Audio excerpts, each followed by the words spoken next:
Alhamdulillahi Rabbil Alamin Khaliqis samawati wal ardin As-salatu wassalamu ala man kana nabiyyan wa آدم بين الماء والتين سيدي محمد معجز محترم Askari Habibganj court station চাষিবাজার Gausia রেজবিয়া দরবার কমিটির উদ্যোগে গাউসুল আজম বড় পীর আব্দুল কাদের জিলানী রাদিয়াল্লাহু তাআলা আনহু ও পঞ্চদশ শতাব্দীর সুমহান মুজাদ্দিদ আজম হযরতুল আল্লামা শের গাজী শের মিল্লাত গাজী আকবর আলী রেজভী সুন্নি আল কাদরি রাদিয়াল্লাহু তাআলা আনহু উভয়ের স্মরণে চতুর্থ বার্ষিক সুন্নি মহাসম্মেলনের যিনি সম্মানিত সভাপতি সাহেব আশিক রাসূল জনাব আলহাজ মোহাম্মদ আব্দুর রহমান রেজভী সুন্নি আল কাদরি সাহেব আজকের মাহফিলের সভারত্ন যিনি আছেন সভাপতি আশিক রাসূল মোহাম্মদ দেওয়ান মাসুম রায়হান চৌধুরী সাহেব সহ সভারত্ন মোহাম্মদ আকির হোসেন সাহেব এবং মোহাম্মদ জহির মিয়া সাহেব সহ আরো যারা আছেন আজকের মাহফিলের যিনি প্রধান মেহমান আলহাজ অ্যাডভোকেট মোহাম্মদ আবু জাহির এমপি সাহেব মাননীয় সংসদ সদস্য হবিগঞ্জ বিশেষ মেহমান যিনি জনাব মোহাম্মদ মুতাসসিরুল ইসলাম সাহেব উপজেলা চেয়ারম্যান হবিগঞ্জ সদর উপজেলা হবিগঞ্জ আজকের মাহফিলের প্রধান বক্তা কারি মোহাম্মদ আরমান আলী রিজভী সাহেব এবং হযরত মাওলানা শাস্তা আহমদ রিজভী সাহেব সহ যিনি আপনাদের সম্মুখ থেকে কিছুক্ষণ পূর্বে বিদায় আরজ করেছেন আশিক রাসূল হযরত মাওলানা মুফতি বেলাল আহমদ রিজভী সুন্নি আল কাদরি সাহেব মঞ্চ উপবিষ্ট আছেন নায়েবে নবী দিগার উলামায়ে কেরাম রিজবিয়া দরবার শরীফের সম্মানিত ব্যক্তিবর্গ এবং অত্র শহরের এবং পার্শ্ববর্তী এলাকার সকল আশিকে রাসূল আশিকে ওলি তরিকতপন্থী ভাই বাবারা যারা আছেন সকল ইমানদার ভাইদের প্রতি আমি আমার অন্তরের অন্তঃস্থল থেকে মোবারকবাদ সালাম জানাচ্ছি। আসসালামু আলাইকুম ওয়া রাহমাতুল্লাহি ওয়া বারাকাতুহু। ওয়া আলাইকুম আসসালাম ওয়া রাহমাতুল্লাহি ওয়া বারাকাতুহু। আল্লাহ পাকের দরবারে শুকরিয়া আদায় করি যে মহান রব্বুল আলামিন দীর্ঘ 1 বছর পরে আমাদেরকে আবারো সাক্ষাতের সুযোগ দিয়েছেন এবং সমবেত হওয়ার সুযোগ দিয়েছেন। এই চাঁদটি হচ্ছে রজবের চাঁদ, যেই চাঁদে আল্লাহর রাসূল সরকার মদিনা দিদার এলাহির মধ্যে তিনি গিয়েছিলেন। মদিনাতুল মুনাওয়ারা থেকে সেই মহা পবিত্র সেই মহাবরকতপূর্ণ চাঁদে আমরা একত্রিত হতে পেরেছি। সেই শুকরিয়া খান আমরা একবার আওয়াজ করে বলি আলহামদুলিল্লাহ। পাশাপাশি আরো শুকরিয়া আদায় করব আল্লাহ পাক আমাদেরকে পঞ্চ ইন্দ্রিয় দিয়ে যে আমাদেরকে দুনিয়ার বুকে জীবন যাপন করার তৌফিক দান করেছেন। এমনও ব্যক্তি আছে আমাদের সমাজে যার হাত নাই, আছে না? যার চোখ নাই, যার মুখ আছে, জবান নাই, এরকম আছে না? আল্লাহ যে আমাদেরকে জবান দিয়েছেন, কথা বলার শক্তি দিয়েছেন, আমাদেরকে খাওয়ার শক্তি দিয়েছেন, চোখ দিয়ে দেখার শক্তি দিয়েছেন, হাত দিয়ে চলার, হাত দিয়ে কাজ করার, পাও দিয়ে চলার শক্তি দিয়েছেন। পঞ্চ ইন্দ্রিয় পরিপূর্ণ আমাদেরকে আল্লাহ পাক দিয়েছেন মেহেরবানি। সেই মহান আল্লাহ পাকের দরবারে আমরা একবার শুকরিয়া আদায় করা দরকার। সকলে একবার বলে আলহামদুলিল্লাহ। পাশাপাশি আরো শুকরিয়া আদায় করব যে মহান রব্বুল আলামিন আমাদেরকে আহলে সুন্নাত ওয়াল জামাতের মধ্যে প্রতিষ্ঠিত রেখে দয়াল নবী মায়ার নবীর প্রেম দান করেছেন, সরকার মদিনার প্রেম দান করেছেন, মহান মুর্শিদের ভালোবাসায় দান করেছেন। সেই শুকরিয়া খান আমরা আরেকবার বলি আলহামদুলিল্লাহ। বাবারা আমার, অল্প আলোচনা যদি কোরআন সুন্নাহ ভিত্তিক আমার রাসূল পাকের তারিখ হয়, অল্প আলোচনাই ফজিলত বেশি, ঠিক না বেশি? যদি ভিত্তিহীন কথা এবং শানবিহীন আলোচনা, কোরআন সুন্নাহ বিহীন আলোচনা যদি সারা রাত্র করি, কোনো ফজিলত হবে? যেমন ওযু ছাড়া যদি সারা রাত্র কেউ নামাজ পড়ে, তার মূল্য আছে? যদি ঈমান নাই, ইবাদত বندگির মূল্য আছে? তাহলে ঈমান যদি থাকে, অল্প ইবাদতে বহুত সওয়াব।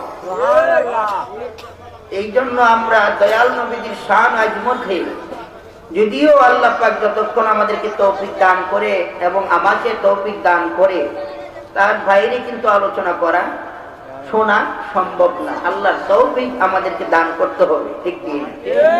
তাহলে সেই রেজামন্দির উপরই আমরা আলোচনা করব, ধীর ভাবে গভীর মনোযোগী আমাদের আলোচনা শ্রবণ করতে হবে। কারণ আল্লাহর কালাম, আল্লাহ যেমন মহান, আমার আল্লাহ পাক বলেন তিনার কালামও মহান। তিনার কালামে তিনার আলোচনা, সেই সরকার মদিনা তিনিও মহান। আর সেই মহান আলোচনা যারা শুনবে, তারা ঈমান লাগবে। ঈমান থেকে মহান আলোচনা শুনলে তারাও মহান হয়ে যাবে। মহানের সাথে যার এজাপত সম্পর্ক থাকবে, তাকে জাহান্নামে জ্বালাতে পারবে না। কথা বুঝতে পারছি? তাহলে আল্লাহর কালাম মহান কালাম, অল্প জ্ঞানে শোনা যাবে। এই জন্য গভীর মনোযোগ, দৃষ্টি আকর্ষণ, যতক্ষণই কথা বলবো আল্লাহ পাক তৌফিক আমাদেরকে দান করে, তবে আমাদের শয়তানের কুচক্র, কুপরামর্শ থেকে যাতে আমাদেরকে ততক্ষণ পর্যন্ত হেফাজত রাখে। আমিন। সকলে একবার বলি আমিন। আমি আল্লাহ পাকের কালাম থেকে একখান আয়াত তেলাওয়াত করেছি, যদিও আয়াত কালামার একটি অংশ। আমরা জানি কালেমার অংশ, কালেমার অংশ লা ইলাহা ইল্লাল্লাহু মুহাম্মাদুর রাসূলুল্লাহ সাল্লাল্লাহু আলাইহি সাল্লাম, এই হচ্ছে কালিমা মুবারক। আমি পড়েছি অর্ধেক মুহাম্মাদুর রাসূলুল্লাহ। কোরআনের একদিক যে কালিমার অংশ, আর একদিক যে কোরআনের আয়াত। কোরআনের সেই আয়াতের মর্মে, সেই আয়াতের প্রেক্ষাপটে দুই একটি কথা আমি আপনাদের খেদমতে বলতে ইচ্ছা। তারই পূর্বে এই আয়াত বোঝার জন্য মুকদ্দমার দরকার আছে, মুকদ্দমার দরকার আছে। বাবারা, গভীর মনোযোগ দৃষ্টি আকর্ষণ করেছি। বাবা, নামাজ পড়লেই বেহেশতে যাওয়া যায় না, রোজা রাখলি তাকে রোজাদার বলে না, হজ করলি তাকে হাজি বলে। বর্তমান প্রেক্ষাপট একটা, আর কোরআন সুন্নাহর দলিল হচ্ছে আরেকটা। এখন তো হজ করলি হাজি সাহেব, নামাজ পড়লেই নামাজি সাহেব, রোজা রাখলে রোজাদার ভাই ডাকলে, ঠিক না? তবে দলিল কি বলে? আপনারা বলেন, এই আপনাদের চোখের সামনে যারা বাংলাদেশ এবং আপনাদের সমাজে, আপনাদের শহরে, আপনাদের গ্রামে যারা বসবাস করতেছে, মুসলমান দাবি করে, রোজাদার কি কম? রোজাদার কম না বেশি? অল্প সংখ্যক লোক রোজা রাখে না, তাও আনাচে কানাচে তারা একটু চেপে থাকে। বেশিরভাগই রোজা রাখে, বেশিরভাগ লোকই নামাজ। প্রতিটা গ্রামে যদিও একটি মসজিদের জায়গায় এখন 4টি 5টি হয়েছে, কোন মসজিদে মুসল্লি নাই এমন কোন মসজিদ নাই। নামাজিও আমি প্রেক্ষাপট অনুযায়ী বুঝি যে নামাজিও বেড়েছে, নামাজিও বাড়ছে, রোজাদারও দাড়ি সংখ্যাও আগের তুলনায় অনেক বাড়ছে। অর্থাৎ ইসলামের কর্ম আমাদের মধ্যে অনেক বেড়ে গেছে। তবে আল্লাহর কোরআন কি বলে? জান্নাতে লোক বাড়ছে কিনা আল্লাহর কোরআন কি বলে? বাবারা গভীর মনোযোগ, অন্তরের কান লাগান। আমি মুকদ্দমায় বলতেছি নামাজি বেড়ে গেছে, রোজাদার বেড়ে গেছে, দাড়িওয়ালা বেড়ে গেছে, টুপিওয়ালা বেড়ে গেছে। বাবারে প্রস্রাব করে আগে পানি নিত না, এখন পানি নেই, ডিলাও ব্যবহার করে। এই পবিত্রতার দিক দিয়েও বেড়ে গেছে, ঠিক না বাজান? এটা প্রেক্ষাপট বলেছি, বর্তমান প্রেক্ষাপট বেড়ে গেছে। আমরাও দেখি বাবা, এমন একটা যুগ ছিল যে এই যুগের মধ্যে মানুষ আপনাদের বাপদাদার যুগটা যারা লেংটি পড়তো না, এখন তো কেউ ওই পিছন দিকে কাপড় গুছাইয়া শহর বন্দরে আসবে না, জমিনেও যায় না। এমন একটা যুগ 5 ওয়াক্ত নামাজি ব্যক্তিরা হাঁটুর উপরে তার লঙ্গি তখন তুলে না, হাঁটুর নিচে রেখে জমিনে কৃষি করে, চাষাবাদ করে। জোরে বলুন ঠিক কিনা? তাহলে এই দিক দাও, ওই দিক দাও, আদবের দিক ওই দিকটাও বেড়ে গেছে। প্রেক্ষাপট সব দিক দিয়েই দেখতেছি মুসলমানের কর্ম বেড়ে গেছে, কমতি নাই। আমার আল্লাহ দলিল দেয়, আমার নবী দলিল দেয় না, একদল বেহেশতি, এটা এখনো 2 দল হয়ে যায় নাই। একদল বেহেশতি এখনো 2 দল হয়ে যায় নাই। বাকি কিয়ামত পর্যন্ত যদি নামাজি বেড়ে যায়, রোজাদার বেড়ে যায়, 2 দল বেহেশতি হবে কি না আপনাদের কাছে জানতে চাই। 2 দল বেহেশতি হবে? আলোচনা বুঝতেছেন তো বাবা? একটা দল বেহেশতি বলছেন কে? আমার নবী বলেছেন একদল বেহেশতি বাজানো। আপনি নামাজ রোজা করবেন, করার পরেও 2 দল বেহেশতি পাচ্ছি না। কারণ কি? এই প্রেক্ষাপট বুঝেন, তারপরে আমার রাসূল পাকের হাকিকত, শান ও আজমত বুঝতে হবে। বাজানো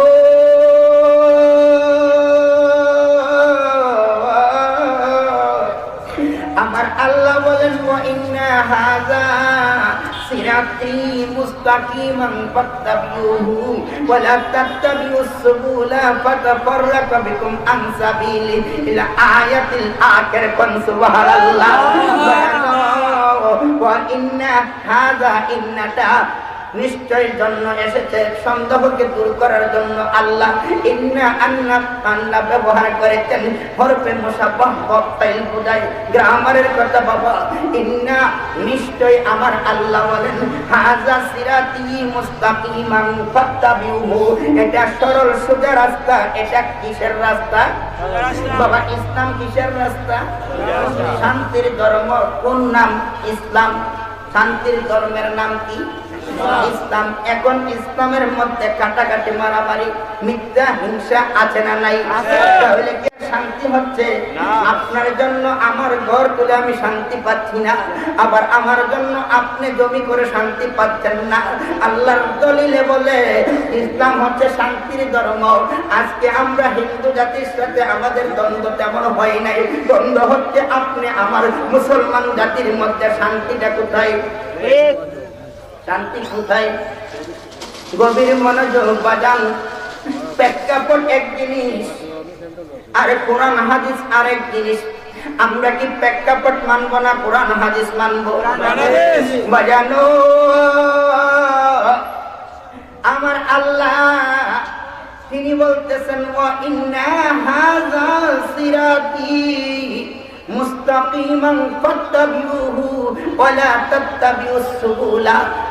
আমার আল্লাহ বলেন আমার রাস্তা হচ্ছে একটা। কয়টা? একটা। আমার রাস্তা একটা, আরো অনেকগুলি রাস্তা আছে।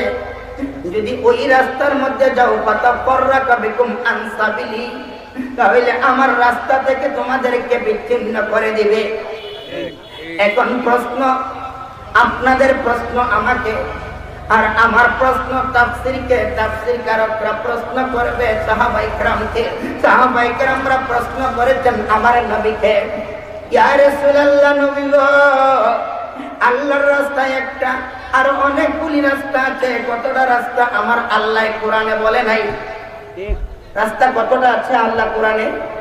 অনেকগুলি বলেছে। অনেকগুলি হলে কি এখানে 1000 লোক আছেন, অনেকগুলির মধ্যে কি 1 কোটি আসে না বাবা? 100 লোকের মধ্যে অনেকগুলি ব্যবহার হয়, আবার 1000-এর মধ্যে অনেকগুলি ব্যবহার হয়। 1 কোটি হলেও অনেকগুলি বলতে হয়, ঠিক কিনা?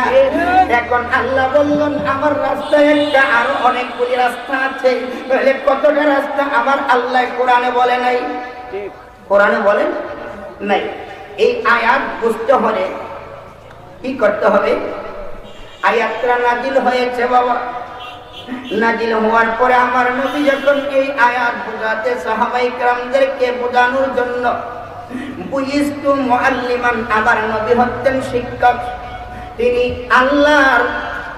আল্লাহর সৃষ্টি জগতের যত মুসলমান জাতি আছে, যত সংবিধান আছে, আল্লাহর সৃষ্টি জগতের যত নিয়ম কানুন আছে, প্রত্যেকটা নিয়ম কানুনের মুআল্লিম, শিক্ষক হচ্ছে আপনি আমার নবী, নবী মুহাম্মাদুর রাসূলুল্লাহ। সুবহানাল্লাহ। বন্ধু, আমার নবী তিনি যা করেছেন আপনার শিক্ষার জন্য করেছেন, তিনি যা করেছেন আমার শিক্ষার জন্য করেছেন। আপনি আমি শিক্ষা গ্রহণ করার জন্য, আমার নবী যদি না করতেন আমরা করতাম না। দিলে বলুন ঠিক না? আমার নবী যদি দাড়ি রাখার হুকুম না দিতেন আমরা রাখতাম না। আমার নবী যদি টুপি পরার হুকুম না দিতেন আমরা টুপি পরতাম না। আমার নবী যদি নামাজের হুকুম না দিতেন নামাজ পড়তাম না। যাহা কিছু করেছে আপনি আমার শিক্ষা দিয়েছেন, যেরকম ঠিক কিনা? শিক্ষা দেওয়া এক জিনিস, আর নিজে করা আরেক জিনিস। শিক্ষা যিনি দেয় এটা একটা মর্তবা, যে শিক্ষা গ্রহণ করে তার মর্তবা, ঠিক না? দুইয়ের মর্তবা কোন সময় কি এক হতে পারে? আমার নবী কোথায় থেকে শিখেছেন? আমার আল্লাহ বলেন আর রহমানু আল্লামাল কোরআন। আমার আল্লাহ নবীজিকে কোরআন শিক্ষা দিয়েছেন, আর নবীজি উস্তাদ হচ্ছেন, নবীজির উস্তাদ হচ্ছেন আল্লাহ মহান। যারা বলেন সুবহানাল্লাহ। আমার নবীজির কোন উস্তাদ দুনিয়াতে নাই, সৃষ্টি জগতে নাই। সৃষ্টির জগতের মধ্যে আমার নবীজির উস্তাদ কেউ নাই, একমাত্র আল্লাহ, একমাত্র আল্লাহ। এখন যদি আপনি বলেন আমার নবীর উস্তাদ বাংলাদেশে একজন আছে, আপনি বললেন বা আমি বললাম নবীজির উস্তাদ বাংলাদেশে একজন আছে, তখন আমাকে কি বলবেন? আমাকে কি বলবেন? পাগল বলবেন, শয়তান বলবেন, কাফের বলবেন, গালি দিবেন। জোরে বলেন ঠিক কিনা? বাজানো, আজকে আপনার সাথে আমার দ্বন্দ্ব, আমার সঙ্গে আপনার দ্বন্দ্ব। এই দ্বন্দ্বের কারণ হচ্ছে আমার নবীকে মানা নিয়া। জোরে বলেন ঠিক না? আল্লাহর কোরআন বলে আমি আল্লাহ, স্বয়ং আমি আল্লাহ নবীকে কোরআন শিক্ষা দিয়েছি। আরে দেওবন্দিওয়ালারা বলতেছে না, নবী উর্দু ভাষা দেওবন্দ থেকে শিখেছে। এখন কাকে মানবেন? আল্লাহকে মানবেন নাকি তাদেরকে মানবেন? এখন যারা বলে আমাদের কাছ থেকে উর্দু শিখেছে, তাহলে নবীর উস্তাদ তো আমাদের কাছে আছে। যারা বলে নবী যে আমাদের কাছ থেকে উর্দু শিখেছে, তাদেরকে কি মুসলমান বলা যায় কিনা? আপনারা ফতোয়া দিবেন, আমি ক্লাস করাচ্ছি, তাদেরকে মুসলমান বলা যাবে কিনা? তাদেরকে সালাম দেওয়া যাবে কিনা? তাদেরকে দাওয়াত দেওয়া যাবে কিনা? তাদের পিছনে নামাজ পড়া যাবে কিনা? এই জন্যই রেজবিরা বলে তারা হাদিস থেকে বলে, নিজের মন গড়া কথা নয়। বাজানো, আমার নবী বলেন ইন মারিদু ফালা তাউদুহুম, যদি তারা মরে যায়, যদি তারা অসুস্থ হয়ে যায়, তাহলে ওই সম্প্রদায় লোকেরকে তোমরা সেবা শুশ্রূষা করবে না। একজন মুমিন যদি অসুস্থ হয়ে যায়, অপর মুমিন তার জন্য কিছু নিয়ে তার বাড়িতে যাওয়া, দেখা সাক্ষাৎ করা, এটা ঈমানি দায়িত্ব। সুবহানাল্লাহ। আর যদি নবীর দুশমন নবীর উপরে মিথ্যা আরোপ করে, আমার নবীজিকে দোষারোপ করে, আমার নবীকে গালি দেয়, আমার নবীর উপর মিথ্যা আলোচনা করে, আমার নবীর উপর কুফরিমূলক কথা বলে, আমার নবীকে হেন করে, আমার নবীকে এনকার করে, তুচ্ছ করে, ওই ব্যক্তি যদি অসুস্থ হয়ে যায়, তার সেবা শুশ্রূষা করা যাবে না। যেমন একটা বললাম, যারা বলে নবী আমাদের কাছ থেকে উর্দু ভাষা শিখেছে, তাহলে আপনারাই বলছেন তারা কাফের। কেটা বলছে? আপনারা বলেন না? ফতোয়া রাইট। এই ফতোয়ার মধ্যে কোনো সন্দেহ, যদিও আপনারা মাদ্রাসায় পড়েন নাই, জ্ঞান আল্লাহ দিয়েছে, ওই জ্ঞানের বিচার হবে হাশরের ময়দানে। জ্ঞান দিয়া তুমি কি বুঝেছো?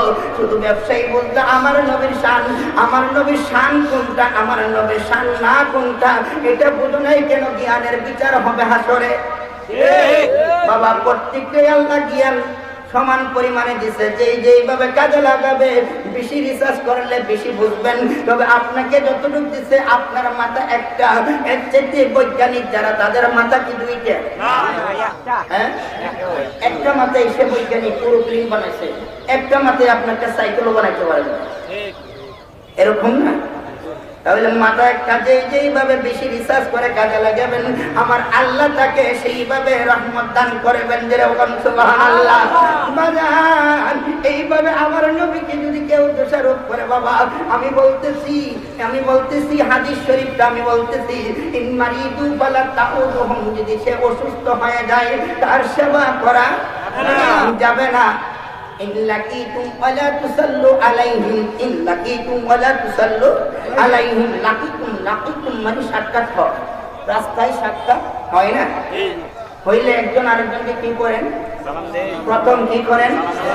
সালাম দেয়, আসসালামু আলাইকুম দেয়। যদি সে নবীর দুশমন হয়, এই সমস্ত কথা বললো আমার নবীর শানে, এরপরেও যে একটু দাঁড়িয়ে আছে, টুপি আছে, আমার মসজিদের ইমাম সাহেব, খতিব সাহেব, তাকে সালাম না দিলে কিরকম লাগে? তাহলে সে কি খতিব সাহেব বেশি সম্মান না আমার নবীর শান বেশি? নবীর শান বেশি রে। ও দুনিয়ার মানুষ, বর্তমান প্রেক্ষাপট, তোমরা নবীর শানের দিকে তাকাও না, তোমরা ইমাম সাহেবের দিকে তাকাও, তোমরা খতিব সাহেবের দিকে তাকাও, তোমরা এলাকার বিশ্ববের দিকে তাকাইয়া তোমরা সালাম দিচ্ছ, তাহলে তোমরা কি বেহেশতে যাইবা কিনা? এই জন্য মুসল্লি আরো বাড়বে, দুই দল বেহেশতে হবে। নামাজি আরো বাড়বে রে, দাড়িওয়ালা আরো বাড়বে, টুপিওয়ালা বাড়বে, রোজাদার বাড়বে, পর্দা পশিদা বেড়ে যাবে, তবে দুই দল বেহেশতে হবে না। স্মরণ আছে নি বাজান? ইল্লাকিতুম ওয়ালা তুসাল্লু আলাইহিম, তাকে সাক্ষাৎ হলে সালাম দেওয়া যাবে না। আমি হাদিস শরীফ বলতেছি বাবা, এর পরের অংশ বলতেছে, কি বলতেছে? ইন মারিদু না ইন মাতু ফালা তাশহাদুহুম, তারা যদি মৃত্যুবরণ করে, ইন মাতু ফালা তাশহাদুহুম, তারা যদি মৃত্যুবরণ করে, তাহলে তার জানাজায় শরীক হওয়া যাবে না। তার জানাজায় যারা আমার নবীজির শানকে হীন করে, আমার নবীজির শানকে অস্বীকার করে, আমার নবীজির সম্পর্কে মিথ্যা আরোপ করে, আল্লাহ কোরআনে বলে আর রহমানু আল্লামাল কোরআন, আল্লাহ কয় কোরআন শিক্ষা দিলাম আমি নিজে।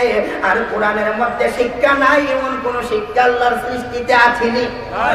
কোরআনের মধ্যে নাই রে। আল্লাহর সৃষ্টি জগতের শুরু থেকে শেষ পর্যন্ত যাহা কিছু হবে, যাহা কিছু হচ্ছে, সমস্ত কিছু কোরআনে আছে কিনা?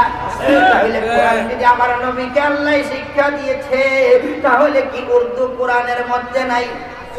এই শিক্ষার মধ্যে উর্দু নাই, তাহলে বোঝা যায় সমস্ত শিক্ষাই আল্লাহ দিয়েছে, উর্দুটা ব্যতীত।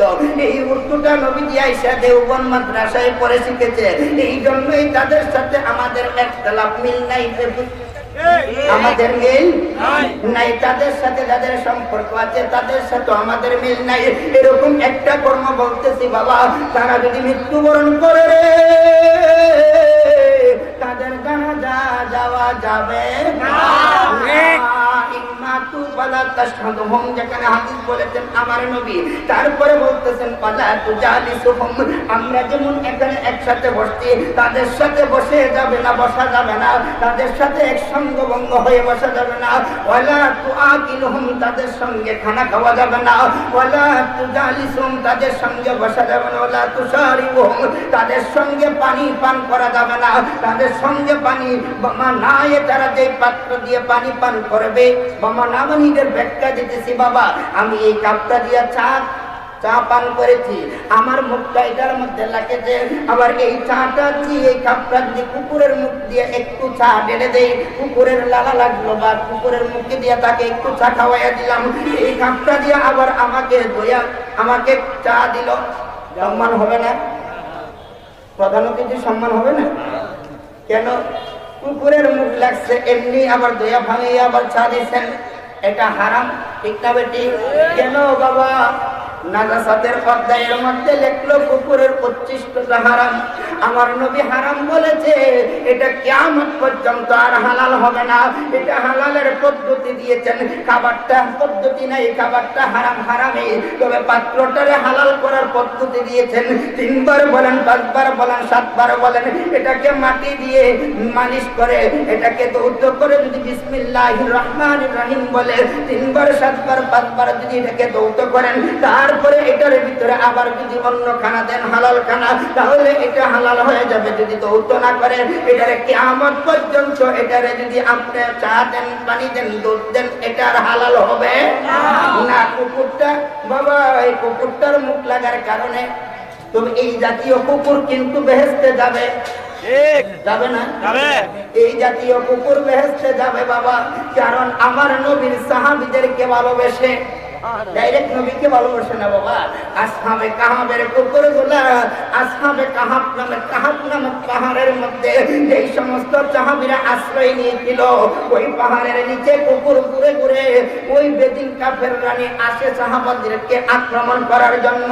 এই কুকুরটা ঘুরে ঘুরে পহরা দিয়েছিল, পাহারা দিয়েছিল। ওই কুকুরের নাম কোরআনের মধ্যে আসছে কিতমির।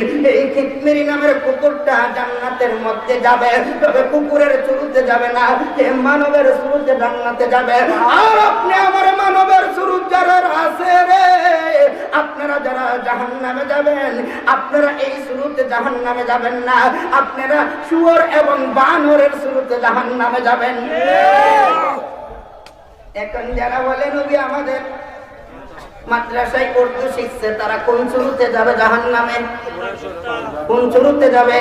বাবা কুকুর জান্নাতে যাবে নবীর গোলাম সাহাবীদেরকে ভালোবেসে, ভালোবাসা কি পাহারা দিয়েছিল। আর আপনি নবীর উম্মত দাবি করেন, আশরাফুল মাখলুকাত দাবি করেন, আমার নবীকে না মানার কারণে, আমার নবীকে না জানার কারণে, আমার নবীর উপর মিথ্যা আরোপ করার কারণে আপনি জাহান্নামে যাবেন। কুকুরের শুরুতে না, শুয়োর এবং বানরের শুরুতে।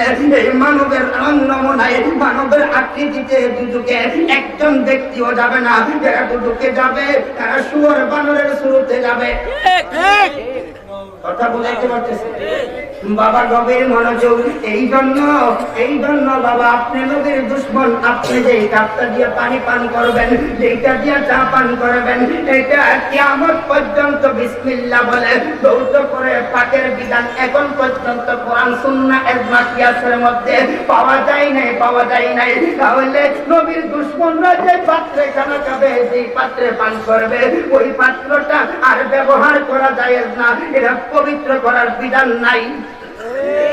এই জন্য বলে ওয়ালা তুশারিবুহুম, তাদের পাত্রে পান করা যাবে না, তাদের পাত্রে পান করা যাবে না। তারা কারা? যারা নবীর দুশমন। তারা বুঝাইতে পারছে? একটু ফাঁকা জায়গাটা ফলো করেন। ওই পিছন থেকে বলতেছে আগানোর জন্য একটু কষ্ট বাবা। আমি মুকাদ্দমায় আছি, একটু আগান। আল্লাহুম্মা সাল্লি আলা সাইয়্যিদিনা, বারবার কষ্ট দেব না, একটু আগান। মাওলানা মুহাম্মদ, আল্লাহুম্মা সাল্লি আলা সাইয়্যিদিনা মুহাম্মদ, নাবিয়ানা শাফিয়ানা মাওলানা মুহাম্মদ। ভাই মুহাম্মদ নাম বলে পড়ো, মুহাম্মদ নাম বলে পড়ো, এই নামের হও দেওয়ানা রে, এই নামের হও দেওয়ানা, এই যে নামে বিনে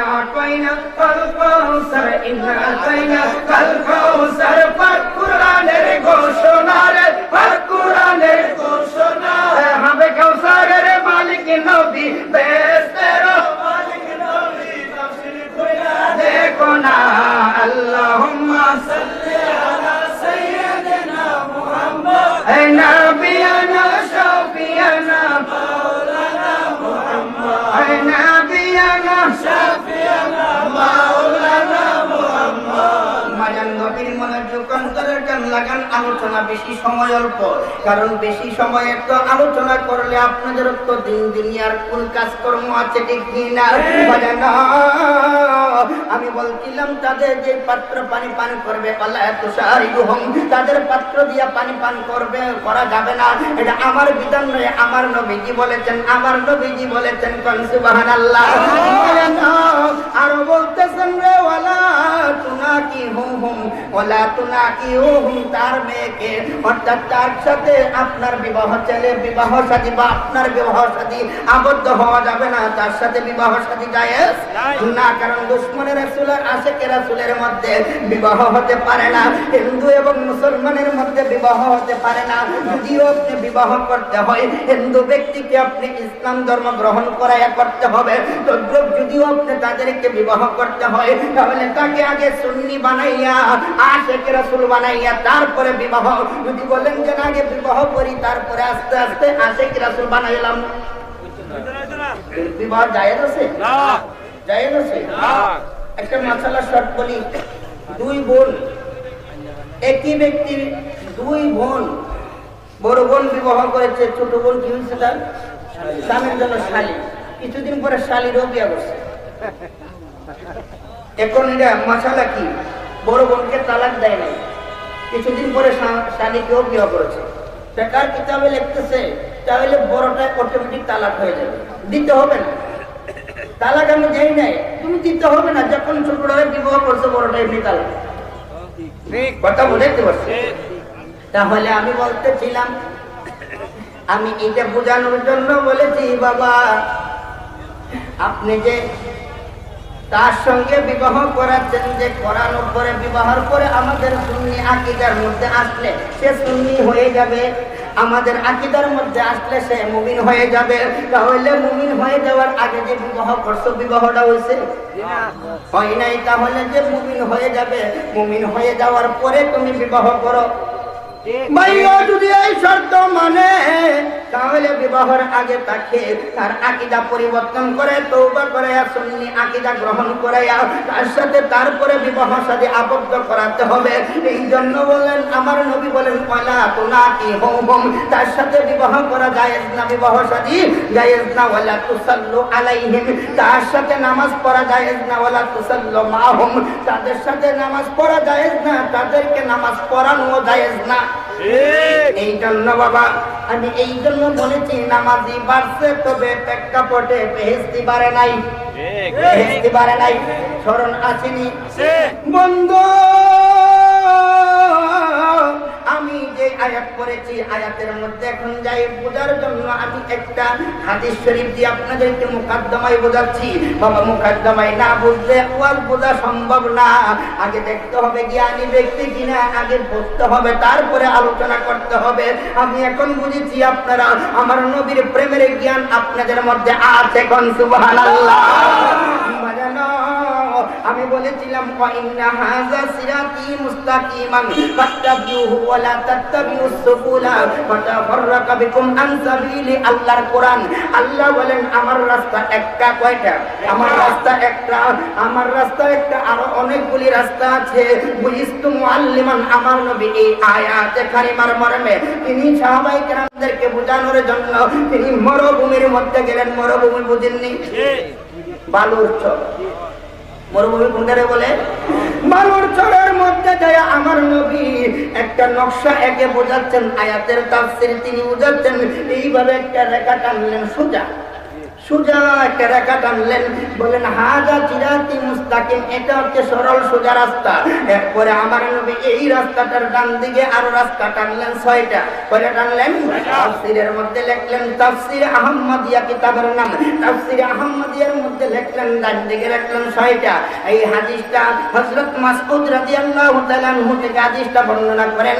আন মাসউদ রাদিয়াল্লাহু তাআলা আনহু قال فطرنا রাসূলুল্লাহ সাল্লাল্লাহু আলাইহি সাল্লাম, তিনি বলেন রাসূলুল্লাহ সাল্লাল্লাহু আলাইহি সাল্লাম আমাদেরকে নিয়ে মরুভূমির মধ্যে যায় তিনি একটা রেখা টানলেন, আন ইয়ামিনিহি ওয়া আন শিমালিহি, ওই রেখাটার ডান দিকে তিনি আরো রেখা টানলেন 5টা 6টা করে, বাম দিকে টানলেন 6টা।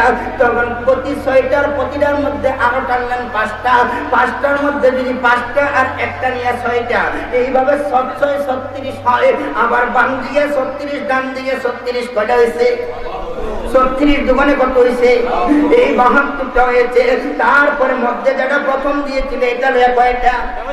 73টা। আল্লাহ কোরআনে বলছে অনেকগুলি রাস্তা আছে, আল্লাহ বলে না এই কয়টা রাস্তা আছে। আমার নবী একে একে আমার নবী দেখাইয়া সাহাবাইদেরকে বলে দিয়েছেন, কি বলেছেন? তাফতারিকু উম্মতি 30 ওয়া 70 মিল্লাতান কুল্লুহুম ফিন্নার ইল্লা মিল্লাতাহু ওয়াহিদাতান। ক্বালু মান হিয়া ইয়া রাসূলুল্লাহ? ক্বালু মা'আনা আলাইহি ওয়া আসহাবি। কোন সুবহানাল্লাহ।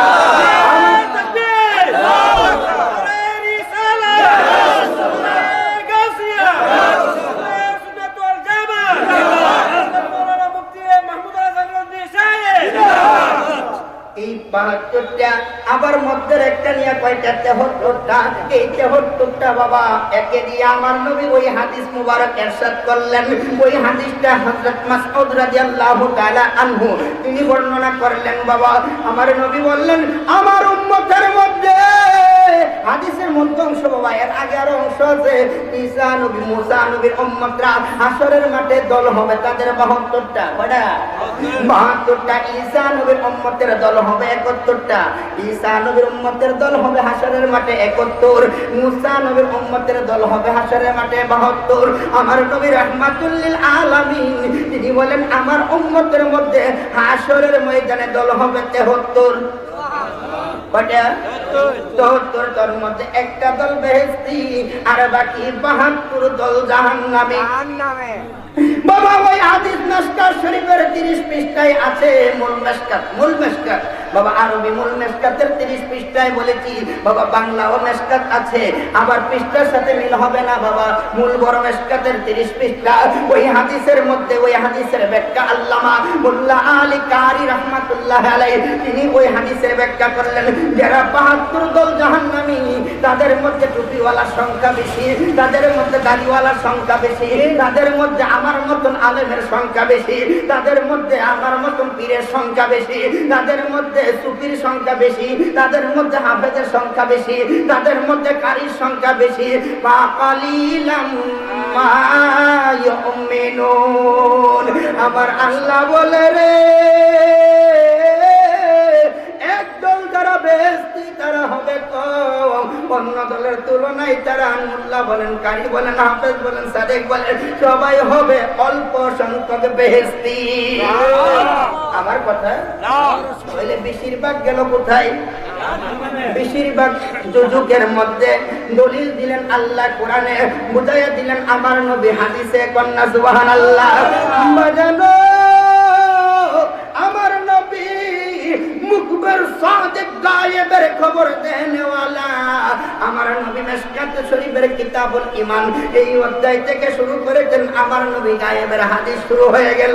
আমার নবী বলেন, ও সাহাবীরা রে, কতজন একদল যারা বেহেশতি হবে তার মধ্যে কতজন লোক হবে, ওই একদলের মধ্যে কতজন লোক হবে এটাও আমি নবী জানি। কোন সুবহানাল্লাহ।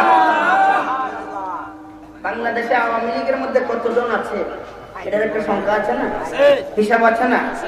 গোটা বাংলাদেশের মধ্যে মানব জাতি যারা আছে, মানব জাতি বললে শুধু মুসলমান জাতি বোঝায় না, মানব জাতি বললে বোঝায় হিন্দু, বৌদ্ধ, ইহুদি, খ্রিস্টান যা আছে সব, মানে এই মানবের বেশভূষা যাদের আছে, এই মানব জাতি যত আছে সব জাতির আদমশুমারি গণনা বাংলাদেশে এখন কত সংখ্যা? কত কোটি? 18 কোটি মিয়া, 18 কোটি পৌঁছে গেছে, তার উপরেও চলে যাবে আর একটা বছর। 18 কোটির একটা হিসাব আছে। তাহলে একদল যে বেহেশতে যাবে এটার মধ্যে, ওই দলের মধ্যে কয় কোটি মানুষ থাকবে? এটা তো হুজুরিরা কেমনে বলবেন? আমার আকীদা, আমার নবী সাহাবায়ে কেরামরা বলছে, আমার নবী বলে আমি জানি এক দলের মধ্যে কতজন থাকবে বেহেশতি। আমার সাহাবায়ে কেরাম কয় ইয়া রাসূলুল্লাহ, নবী গো আপনি একটু বলে দিন কতজন বেহেশতি হবে। আমার নবী বলে আমি যোগফল দিয়ে রাখছি, যোগফল দিয়ে রাখছি। কতজন? কত জন? আমার নবী যখন বলবে প্রস্তুতি, আমার আল্লাহ কয় বন্ধু, ও বন্ধু আপনি বলিয়েন না, আপনি বলিয়েন না, আপনি বলিয়েন না। আপনি যদি বলেন তাহলে সীমা বন্ধ হয়ে যাবে। তাহলে আমার নবী যে জানে এটা আমরা তখনই বুঝেছি। হাদিস শরীফে যেহেতু বলছে আমি যোগফল দিয়ে রাখছি, আমার নবী মিথ্যা বলতে পারে না। পারে? বাবারে, আপনি আমার সমাজের মধ্যে মুসলমান জাতির মধ্যে একটা জাতি আছে, আমরা বলি নবী মিথ্যা বলতে পারে না। তারা কয় আল্লাহ মিথ্যা বলে, তবে নবী বাবা বারাহিনে কাতেয়া কিতাবের নাম। এই কিতাবটা মাহমুদুল হাসান দেওবন্দি মাদ্রাসার শিক্ষক মাহমুদুল হাসান দেওবন্দি বারাহিনে কাতেয়া, এটার 48 পৃষ্ঠায় লেখছে ইমকানুল কিল, আল্লাহও মিথ্যা কথা বলতে পারে। তাহলে তারা আকীদা কি আল্লাহ মিথ্যা কথা? তাহলে আপনার আকীদা কি আল্লাহ মিথ্যা কথা বলে? যদি আল্লাহ মিথ্যা কথা বলে, বাবা মিথ্যার দ্বারা কি গুনাহ হয় না? মিথ্যার দ্বারা গুনাহ হয়, পাপ হয়। কেমন ধরনের পাপ? ছোট না বড়? কেমন ধরনের পাপ? বড় গুনাহ হয় মিথ্যা। সমস্ত পাপের মূল, সমস্ত পাপের মূল কি? মিথ্যা। যে মিথ্যা বলে রে, তার মুখ দিয়ে মিথ্যা বলে মুখটা না পাক হয়ে যায়, ওই মুখ দিয়ে আল্লাহ রাসূলের প্রেমের আলোচনার আসে না।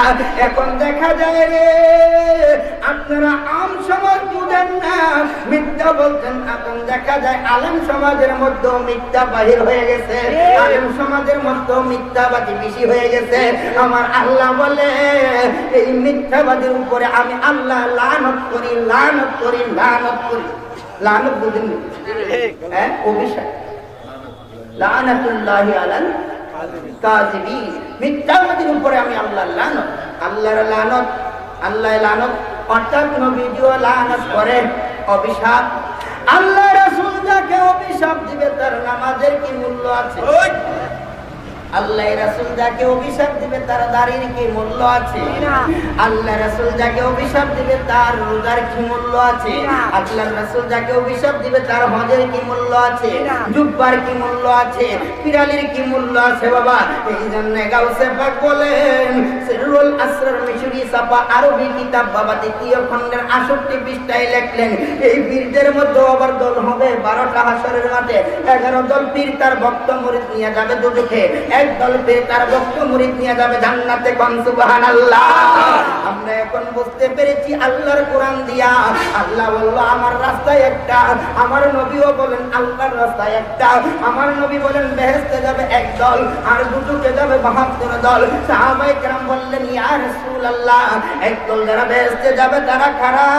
আমার নবী বললেন তারা হচ্ছে মা আনা আলাইহি ওয়া আসহাবি, তারা হচ্ছে আমি নবী এবং আমার সাহাবায়ে কেরামের মতে পথে যারা, তারা হবে বেহেশতি। নবীর মতে এবং সাহাবায়ে কেরামের মতে পথে যারা, তারা হবে বেহেশতি, বেহেশতি। এখন কয়টা মত পাইলাম? নবীজি এবং সাহাবায়ে কেরাম। এখন আমরা যে আঙ্গুল দিয়ে গোনা শুরু করি কতজন বেহেশতি, গণনা সম্ভব আছে কিনা বাই করতে পারবো? অবশ্যই গোনা গণনা বাই করা সম্ভব, যেহেতু কোরআনে আল্লাহ ফয়সালা দিয়েছেন, যেহেতু দলিলে ফয়সালা দিয়েছেন নবীজি এবং সাহাবায়ে কেরামের মতে পথে যারা আছে তারাই হচ্ছে বেহেশতি। বাবা রে, আমার আল্লাহ পাক বলেন আমি কাউকে হিন্দু বানাই নাই, আমি মুসলমান বানাই নাই, আমি কাউকে বুদ্ধ বানাই নাই, আমি কাউকে খ্রিস্টান বানাই নাই, আমি কাউকে নাসারা বানাই নাই, আমি কাউকে অগ্নি পূজক মজুসি বানাই নাই। আমার আল্লাহ পাক বলতেছেন যে তার নিজেই হিন্দু হয়েছে, নিজেই বুদ্ধ হয়েছে। এখন আপনি বলবেন না না হুজুর, এটা তো হিন্দুর ঘরে জন্মইছে, হ্যাঁ তো হিন্দুর ঘরে জন্মইছে হিন্দু। না রে না, আল্লামা সৈয়দ মাহমুদ আলুসি বাগদাদি তাফসীরে রুহুল মানির মধ্যে তিনি একটা হাদিস শরীফ এনেছে বুখারী শরীফ থেকে। বুখারী শরীফের হাদিসের বাব বলতেছি বাবা, বাবুল ঈমান বিল কদর, বাবু ঈমান বিল কদর। মিশকাত শরীফেও বাবের একই নাম বাবু ঈমান বিল কদর। ওই অধ্যায়ের মধ্যে আমার আল্লাহ আমার নবীজি বললেন, হযরত আবু হুরায়রা রাদিয়াল্লাহু তাআলা আনহু থেকে হাদিসটা বর্ণনা করেন, মা মিন মাউলাদিন ইউলাদু ইল্লা বিত্রাতিল্লাহ। এমন কোন জন্মগ্রহণ, এমন কোন সৃষ্টি নাই যে সৃষ্টি ইসলাম ধর্মের মধ্যে জন্মগ্রহণ করে নাই, এমন কোন সৃষ্টি নাই। হিন্দু ও ইসলাম ধর্মে জন্মগ্রহণ করে, বুদ্ধ ও ইসলাম ধর্মে জন্মগ্রহণ করে। হুজুর এটার প্রমাণ কি? এটার প্রমাণ আপনারাই বাবা দলিল দিয়ে যদি প্রমাণ দেই বুঝবেন না। দলিল বললাম, আল্লাহ বলল কুল্লু মাউলুদিন ইউলাদু আলা ফিতরাতিল্লাহ। এটা হচ্ছে আমার নবীজির হাদিস, এইটা হচ্ছে দলিল। আর বাস্তব প্রমাণ আপনারা আপনাদের এলাকার হিন্দু সমাজ আছে, সরকার দেখছি তাদেরকে একটা শ্মশান ঘাট দিয়ে দিছে। আপনাদের দিকে দিছে? শ্মশান ঘাট দেয় নাই? তারা এটার মধ্যে কি করে? তাদের এখানে দিয়া কাঠ করে দিয়া আগুন ধরাইয়া পুড়ে না পাকা করে দিয়ে দিছে। তাহলে হাজার হিন্দু সমাজ যারা পুড়ে, তাদের মধ্যে যারা নাবালিক মরে যায়, নাবালিক মরে না? ও মুসলমান ভাই, আপনার সন্তানটা জন্মের পরে হা হু করে কান্দে, তারপরে মরে যায়, তারপরে তার একটা নাম রাখা জানাজা দিতে হয়। আর যদি পেটের থেকে মরা হয়ে আসে, নাম রেখে জানাজা দিতে হবে? দিতে হবে না। খুব ঠিক মাসালা বুঝবেন বাবা। পেটের থেকে মরা যদি আসে তাহলে নাম লাগবে না, এমনি তাকে দাফন করে দিবেন। আর যদি জন্মের পরে সে কি করে কান্নাকাটি করে, 1 মিনিট বা 2 মিনিট কান্না করছে, একটা শব্দ পাওয়া গেছে, তারপরে সে মরে গেছে, তার নামটা রেখে তাকে জানাজা দিতে হবে না? বালিকের জানাজা ঠিক না বেটি?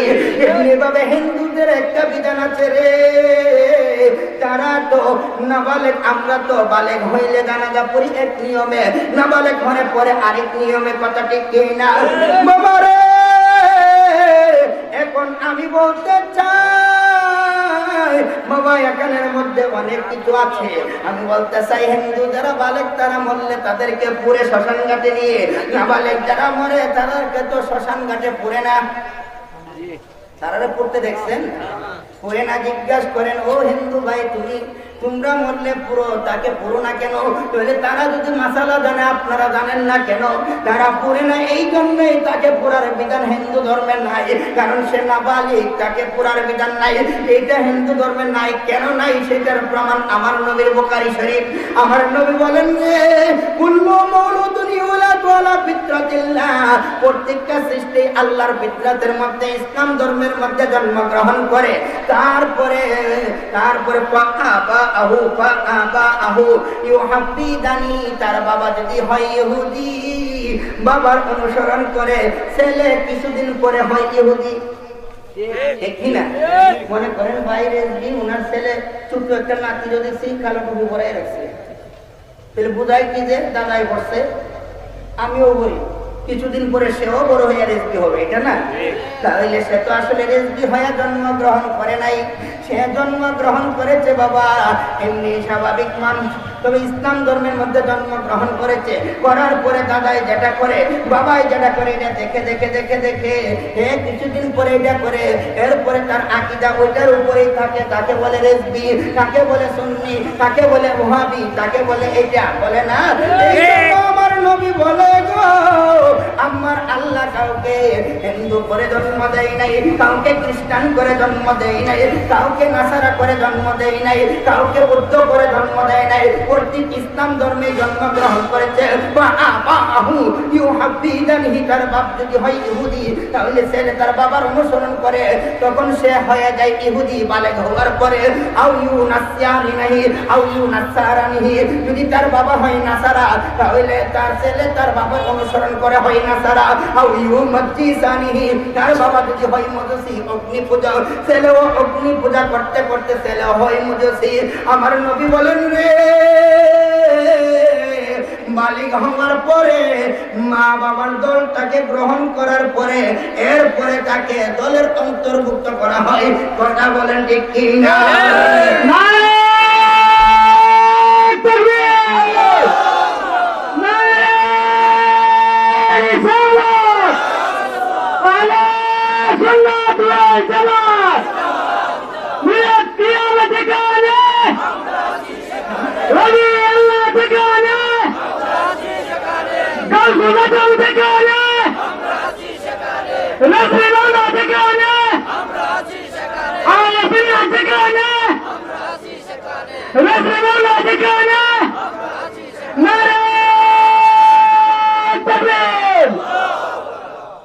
বাবা কেন গভীর মনোযোগ বাবা, যদিও রেসবিদের আয়োজন করেছে আপনারা বোঝার জন্য, সত্য জিনিস জানার জন্য, ঠিক কি না?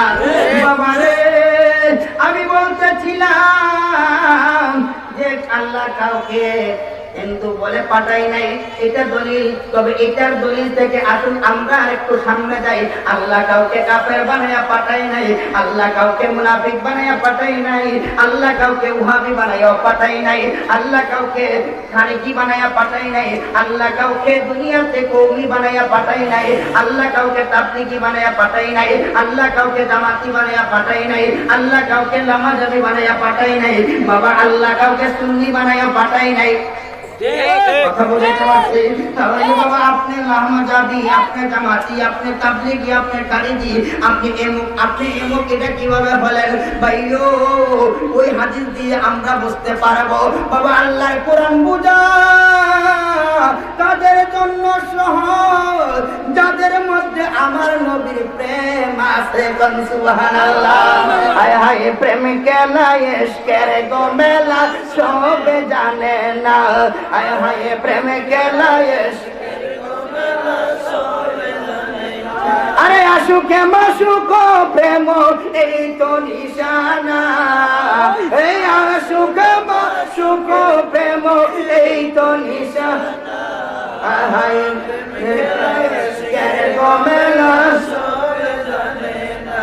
আল্লাহ বানাইল কত যদি, আরে চলে না প্রেম প্রীতি, আল্লাহ বানাইল কত যদি, আরে চলে না তোর প্রেম প্রীতি, আশেক হইয়া বানাই নবী প্রেমের কারণ, হায় হায় আশেক হইয়া বানাই নবী প্রেমের কারণে, প্রেম গেলা এসকের গোমেলা সব জানে না। বাবা আল্লাহ কি হচ্ছে? আমি বললাম আশেক হয়ে বানাই নবী প্রেমের কারণে। তাহলে আল্লাহ কি? আশেক। আল্লাহ কি? আশেক। আমরা বলি আশেকে রাসূল মাসুকে এলাহি। আমরা একটা সুন্নিদের মধ্যে লক্ষ্য আমরা দেই না, আশেকে রাসূল মাসুকে এলাহি। তিনি আশেকে রাসূল, আল্লাহ বলে তিনি আমার মাসুক, আমার বন্ধু। আমার নবীকে আল্লাহ এমন বড় মাসুক বানাইছে, আমার নবীর প্রেমে যারা পাগল হয়ে যায় আল্লাহ বলে আমি তাকে মাসুক বানাইয়া নেই। আমার নবী হচ্ছে মাসুক, আমরা হচ্ছে আশেক। তাহলে মাসুক যিনি, তিনি কি আমরার জন্য পাগল? না আশেক যিনি তারা মাসুকের জন্য পাগল। তাহলে প্রেমিক, প্রেমিক যে তাকে কি আশেক বলা হয়? না প্রেমিকা যে তাকে মাসুক বলা হয়? কোনটা? প্রেমিক যে তাকে কি বলা হয়? আশেক বলা হয়। তাকে কি বলা হয়? আশেক। তাহলে আমার নবী কি প্রেমিক না আমরা প্রেমিক? আমরা প্রেমিক না গজা বাবা প্রেমিক মানুষ কি মানুষ প্রেম প্রেম আছে কার প্রেম আছে মদিনাওয়ালা উনি আসেন যিনি প্রেমিক তিনি আছেন আমার নবী প্রেমিক না তিনি মাসুক ভাইরে আমার আলোচনা বর্তমান প্রচলিত সুন্নিদের মাথাও কামায় আবার জামাতিদের মাথাও কামায় ও ভাইও অনেক সুন্নিরা গান গায় একজন প্রেমিক আসিল রে মক্কা নগরে একজন প্রেমিক আসিল রে সোনার মদিনা গানটা কয় না প্রেমিক আইছে মদিনা কি প্রেমিক আইছে না মাসুক আইছে আমার নবী মাসুক এখন যদি কেউ নবীরে বলে প্রেমিক আশেক বলে রে তাহলে তারে কি মুসলমান বলা যাবে এটা কালিমায়ে কুফর বাবা হাজার বছর লক্ষ লক্ষ বছর বন্দেগী করেছে তার নাম কি এক দুই না বাবা তাফসীরের মধ্যে লিখেছে 9.5 লক্ষ বছর বন্দেগী এটা কোন মানব জাতির মধ্যে না বাবা কোন মানব জাতির মধ্যে না জিন জাতির মধ্যে না এটা ফেরেশতা জাতির মধ্যে তার নাম হচ্ছে মুআল্লিমুল মালাকুত তার নাম কি মুআল্লিমুল মালাকুত সমস্ত ফেরেশতাদের সরদার সমস্ত ফেরেশতাদের শিক্ষক যিনি তার নাম মুআল্লিমুল মালাকুত একটা উপাধি ওই ব্যক্তিটারে বর্তমান শয়তান নামে পরিচিত শয়তান ওই শয়তান আল্লাহর দরবারে কান্না করেছে আল্লাহর কাছে ফরিয়াদ করেছে আল্লাহর ইবাদত করেছে মুফাসসিরিনে কেরামগণ বলে একদিন নয় দুই দিন নয় তিন দিন নয় চার দিন নয় 9.5 লক্ষ বছর পর্যন্ত ইবাদত করেছে 9.5 লক্ষ বছরের ইবাদত কি আপনি আমার মসজিদের খতিব সাহেবের মতো হ্যাঁ আপনি আমার দেশের পীর সাহেবের মতো 9.5 লক্ষ কোন হিসাবে হায়াত পাবেনি 9.5 লক্ষ কোন খতিব সাহেব বাচ্চা থাকবনি আর যদিও বাচ্চা থাকে বাবা যদিও 50 বছর বাচ্চা থাকে মানে মসজিদে গেলেই নামাজ 5 ওয়াক্ত বাড়ির ছুটি নিয়ে গেল নাই 1 ওয়াক্ত মসজিদে এলে 5 ওয়াক্ত মিস নাই আমরা তো বাবা রে আমরা তো মিস হই আমরা ইমাম সাহেব ঠিক না আমার দেখছি বহু ইমাম সাহেব বাড়ি গেলে নামাজ নাই বোঝা গেছে নামাজ তো বইরা গেছে ওহন বাড়ি গেছে ইসলাম করতে নামাজ লাগে গেল বোঝা যায় সে তো আল্লাহ রাসূলের প্রেমে নামাজ পড়াচ্ছে না সে পড়াচ্ছে আপনাদের বেতনের লোভে যদি আপনার মসজিদে যদি 5 ওয়াক্তের নামাজের মধ্যে যদি তার গায়ে হাজিরা হয় তাহলে কমিটি দিয়ে একজন তেরা থাকলে তারে 2-3 মাস পরে আউট করে দেব ঠিক কিনা এই জন্য সুন্দর করে সূরা কেরাত পড়ে বাবা রুকু সিজদা গেলে উঠতে চাই না আবার বাড়ি গেলে দেখা যায় 10 ওয়াক্তের নামাজ 10 ওয়াক্তে 1 ওয়াক্তের নামাজ 10 ওয়াক্তের নামাজ পড়তে যতক্ষণ লাগে বাবা মসজিদে আইলে 1 ওয়াক্তের নামাজ পড়তে যতক্ষণ লাগে বাদ গিয়া সে 50 ওয়াক্তের নামাজ পড়তে পারে এই সময়ের মধ্যে রুকু সিজদা গণার সুযোগ দেয় না এটা আমার চোখে দেখা বাবা তাহলে বোঝা যায় নবী আল্লাহ রাসূলের প্রেমে নামাজ পড়ায় না পড়ায় বেতনের লোভে ঠিক না এই বেতনের লোভী আলেম বাংলাদেশে আছে না নাই বাংলাদেশে না বাবা ভারতের জমিনে আছে পাকিস্তানের জমিনে আছে এই গোটা বিশ্বের মধ্যে আছে বাবা এই ধরনের ওই ধরনের মুসল্লি ওই ধরনের ইমাম সাহেব বাবা এখন ইমাম সাহেব যেরকম মুসল্লিও এরকমই হ্যাঁ ইমাম সাহেব ওয়াজ করতে দেয় ইমাম সাহেব ওয়াজ বন্ধ দিন না দেখেন না কটা বাজে সাজেশন করছে এখন ইমাম সাহেবেরও লাগাম নাই যার কারণে মুসল্লি সাজেশন দিতে হবে বাবা আমার যখন দাঁড়িয়ে ওঠে নাই কুমিল্লার জমিনে বাবা বড় আলমপুর একটা মসজিদে আমি তারাবি পড়াতে 1 মাসের জন্য গেলাম বিশেষ কারণে একটা প্রেক্ষাপট রমজান মাস হলে আপনাদের দিকে কোরআন খতম হয় না 5 জন মৌলবী দাওয়াত দেন 6 জন দাওয়াত দেন মৌলবীরার পর রমজান মাস হলে ইমাম সাহেবর গ্যাপ নাই ঠিক আছে ঠিক আমার আব্বার স্মরণে 1 খতম কোরআন 5 জন নিয়ে আইছেন এই 5 জন যদি আপনার বাড়িতে আসে জনে কয় পারা পড়ে 6 পারা 530 আমি এরকম 5 দিনের দাওয়াতে গেছিলাম রমজান মাসে এই সময় আমি ওয়াজ তেমন বেশি করি না অল্প অল্প আল্লামা রেজভী সাহেবের কিবলা কাবার সাথে আমি সফর করি, ওনার খাদেম হিসাবে ছিলাম। মাঝে মধ্যে ওই রমজান মাসে একটু ছুটি উনি সফর করতেন না, রমজান মাসে ওই ছুটিতে আমি তারাবি পড়াইতে যাইতাম। বাবা তখন 5 দিন না ইমাম সাহেব দাওয়াত দিয়েছে, আমিও গেলাম। আমার মসজিদের মুসল্লিরা একজন তার বাবার ইন্তেকালকে স্মরণ করে রমজান মাসে, হুজুর আপনি 6 জন হুজুর দাওয়াত করে আনবেন আমার বাড়িতে। ইমাম সাহেব আমাকে দায়িত্ব দিতে, আমি আরো আশপাশ মসজিদ থেকে 6 জন হুজুর আনলাম। তার মধ্যে 2 জন হচ্ছে হাফেজ আর 3 জন আমি সহকারে, বাকি 4 জন আমরা হাফেজ নই, কোরআন পড়তে পারি।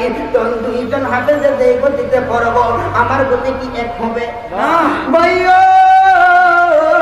আমরা 6 জন যখন বসলাম একত্রিত, তখন বাবা আমি এক পারা পড়তে না পড়তে কিছুক্ষণ পরিচয় দিই, তারা কথা বলে একে গান। আরে আপনারা কথা বলতেছেন, আমার তো শেষ, আমরা শেষ।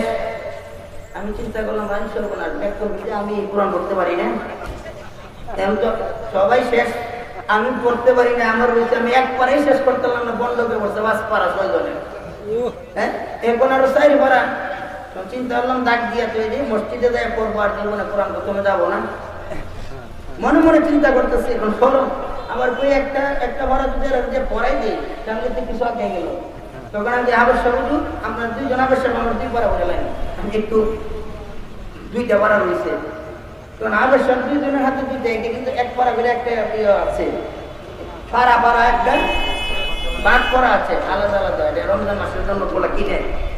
তখন 2টা পারা আমি 2 জন হাবের সামনে দিলাম, কারণ এটা তো আমার মতো নেই।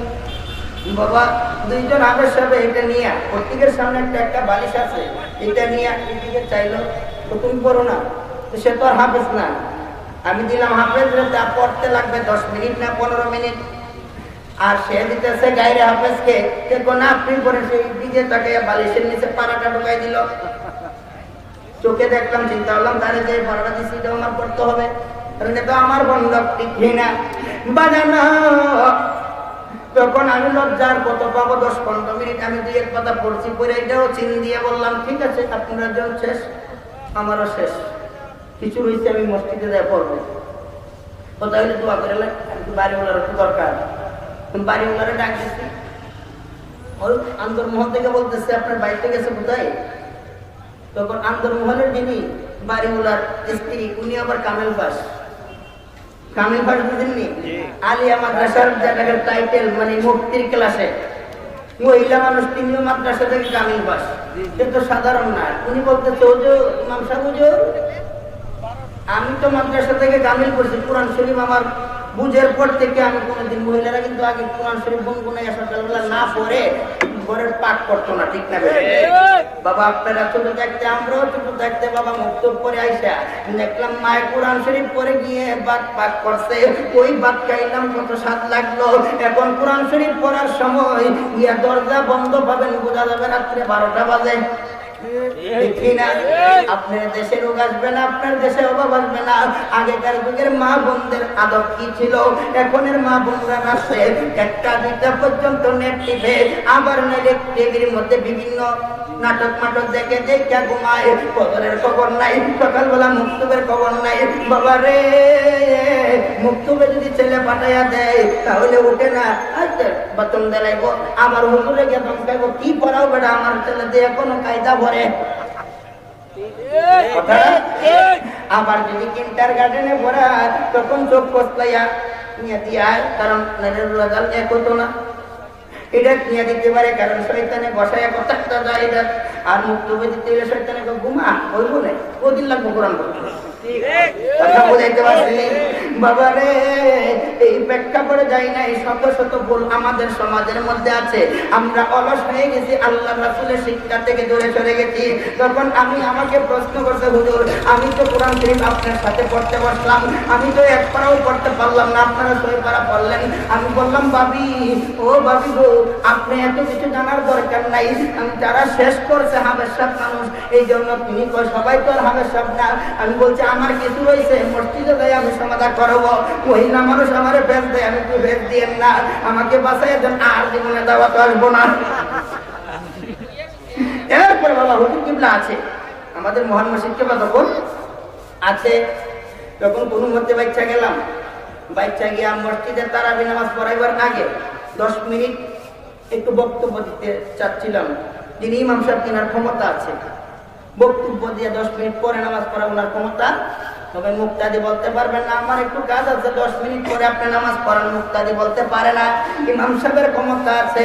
এটা ইসলামের মধ্যে ইমাম সাহেব হচ্ছে আপনাদের নেতা, আপনাদের বাদশা, এই হিসেবে ওনার ক্ষমতা আছে।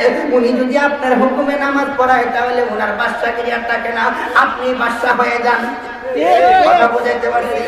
বাজানো আমি বললাম বাবারা আপনারা আমার মুসল্লি, আমি আপনাদের কাছে একটু 10টা মিনিট সময় বিরক্ত করব। আপনারা রমজান মাসে আব্বা আব্বার নামে, আম্মা আব্বার নামে আপনারা কোরআন খতমের মানত করিয়েন না। আর যদি খতমের মানত করেন 30 জন মৌলবী দিয়া করেন। মানত করলে কয়জন মৌলবী? 30 জন মৌলবী দিয়া করেন। 30 জন মৌলবী দিয়া যে করবেন, সাথে আপনি 30 জন মৌলবী এক পারা পড়তে যতক্ষণ লাগে আপনি খাইয়ে যান ততক্ষণ এখানে বৈশা পাড়া দিতে হবে মোল্লার। কারণ মৌলবীর গোষ্ঠীরা তো বাটপার, সব মৌলবী না। কথা বলছেন? তখন বুঝাইয়া বললাম এই ঘটনা বুঝাইয়া বললাম। তখন তিনি ভালো করে বুঝলেন। বাবারে রমজান মাস আসতেছে, আপনাদেরকে আপনারাও শিখে রাখেন বাবা, আপনারাও শিখে রাখেন। এই কথা বলার পরে আমি বললাম বাবারে আপনার বাড়িতে আমি গেছি, আমার তো 4 পারা বাকি রয়েছে, এরকম ঘটনা। এই 4 পারা আমি 2-4 দিন সময়ের ভিতরে পরে দেব, পরে আপনার আব্বার কবর আবার জিয়ারত করে আমি রেসালি করব। আচ্ছা ঠিক আছে। এইভাবে বক্তব্য দিতে গেছিলাম। যাওয়ার পরে 10 মিনিটের জায়গায় 11 মিনিট হওয়ার কারণে একজন মুসল্লি কয় সময় তো 1 মিনিট বেশি গেছে গা, আপনি নামাজ পড়ান শেষ। তার মনে তো লাগছে ওই 6 জনের মুরব্বী কেউ একটা বক্তা হতে পারে। তখন আমি বলছি আজকে আমি নামাজ পড়াবো না। আমার তখন আলোচনা হচ্ছে আজকে নামাজ আমি পড়াবো না। ভাই আপনি এসে যেহেতু সময় ওভার হয়ে গেছে, আপনি এত বড় দায়িত্বশীল, আপনি আজকে ইমামতি করবেন, আমি আপনার জায়গায় মুক্তাদি, আমার জন্য নামাজ পড়া আজকে জায়েজ না। হ্যাঁ মুসল্লিরা এখন তো আটকে গেল, এইটা কি করে না পড়াবো না। সে ইমাম সাহেবকে সাজেশন দিছে, সে নামাজ পড়াবে, আমি মুক্তাদি হব। আমাদের তো আর কেউ নামাজের, আমি নামাজের জায়গা ছেড়ে দিচ্ছি। হুজুর মাফ চাই, আমি মাফ চাইলে হবে না, আপনি তওবা করেন দাঁড়াইয়া, আর বাকি জীবনে ইমাম সাহেবকে সাজেশন দেব না। আল্লাহ যদি আপনারা মাফ করে তওবা করেন তারপরে আমি নামাজ পড়াতে পারবো। পরে তওবা করাই নামাজ পড়াইছি, এরপর থেকে আর আমি তারাবিও পড়াই। আর জনগণের যাইডা বাবা, কেন জনগণ মাসালা বুঝে না? জনগণ মাসালা বুঝে না, তারা সময়ের মূল্য দেয়, আমার নবীজির প্রেমের মূল্য নাই। এইটা গেল একদিন কোরআন চুরি করে, তারা কোরআন চুরি করে। এরপরে এটা এই 6 জন মৌলবী আমার নামে অনেক কিছু বিরাট আরো যত রুজি বন্ধ হয়ে গেছে কেন। তখন 40 জন মৌলবীর একটা দাওয়াত ছিল। আমাদের রেজবি সাহেবের একটা আস্থান আছে ঘোড়ামারা বলে, ওই ঘোড়ামারার গ্রামে 40 জন মৌলবীর একটা দাওয়াত। সেখানের মধ্যে আমিও গেছি, আমার দিকে আর চোখে চা এইরকম করে। তখন বাবাতে বলে শেষে একটু কথা আছে, কিন্তু বুঝছি আমার আজকে 10 বছর 40 জনে মিলাই। তার মধ্যে একজন আমাদের একজন দাদা ছিল, প্রতি রমজানে 40 খতম কোরআনের দাওয়াত রাখছে, দৈনিক 40 খতম কোরআনের দাওয়াত রাখছে, ইফতারের আগে শেষ করে দিয়েছে। বাবা ইমামে আজম আলা হযরত ইমাম আলা হযরত আহমদ রাজা বাজেলে বরেলবি, তিনি 3 দিনে কোরআনের হাফেজ হয়েছিল। তিনিও তো দৈনিক 40 খতম করতে পারে নাই। ভাইরে তার দাদা নাকি দৈনিক 40 খতম কোরআনের দাওয়াত রাখছে, ইফতারের আগে শেষ করে ইফতার একবারই করছে। তাহলে আমি বললাম এটা কিভাবে? আই বড় আপনার দাদা তো খুব আশ্চর্যজনক। আমার দাদা একটা মাসালা জানতো, 3 বার বল্লা সূরা বললে 1 খতম কোরআনের সওয়াব। তাহলে 40 দিয়া 3 দিয়া 40টা পূরণ দেন 100। তো ফজরের আগ পর্যন্ত আর ইফতারের আগে কি 120 বার কুল বল্লা সূরা পড়া যায় না? তখন 40 জন মুলবি কয় সুবহানাল্লাহ, দাওয়াতের মাসালা ভাইয়া লাইলাম। দাওয়াতের মাসালা আমি বললাম যে হ্যাঁ সুবহানাল্লাহ সবাই বলতে পারেন, আমি বলবো না, কারণ 3 বার কুল আল্লাহ সূরা বললে 1 খতম কোরআনের সওয়াব দেওয়া হয় আমলনামার মধ্যে। তাই বলে কোরআন 30 পারা খতম হয় না। এই 1 খতম কোরআন পড়লে যে সওয়াব দেওয়া হয় রে বাবা, ইমানদার মা বাবার প্রতি ইমানদার ছেলে যদি ইমানি নজরে একটু মহব্বতের সহিত তাকায়, তার আমলনামায় একটা কবুল উমরা কবুল হজের সওয়াব লেখা হয়।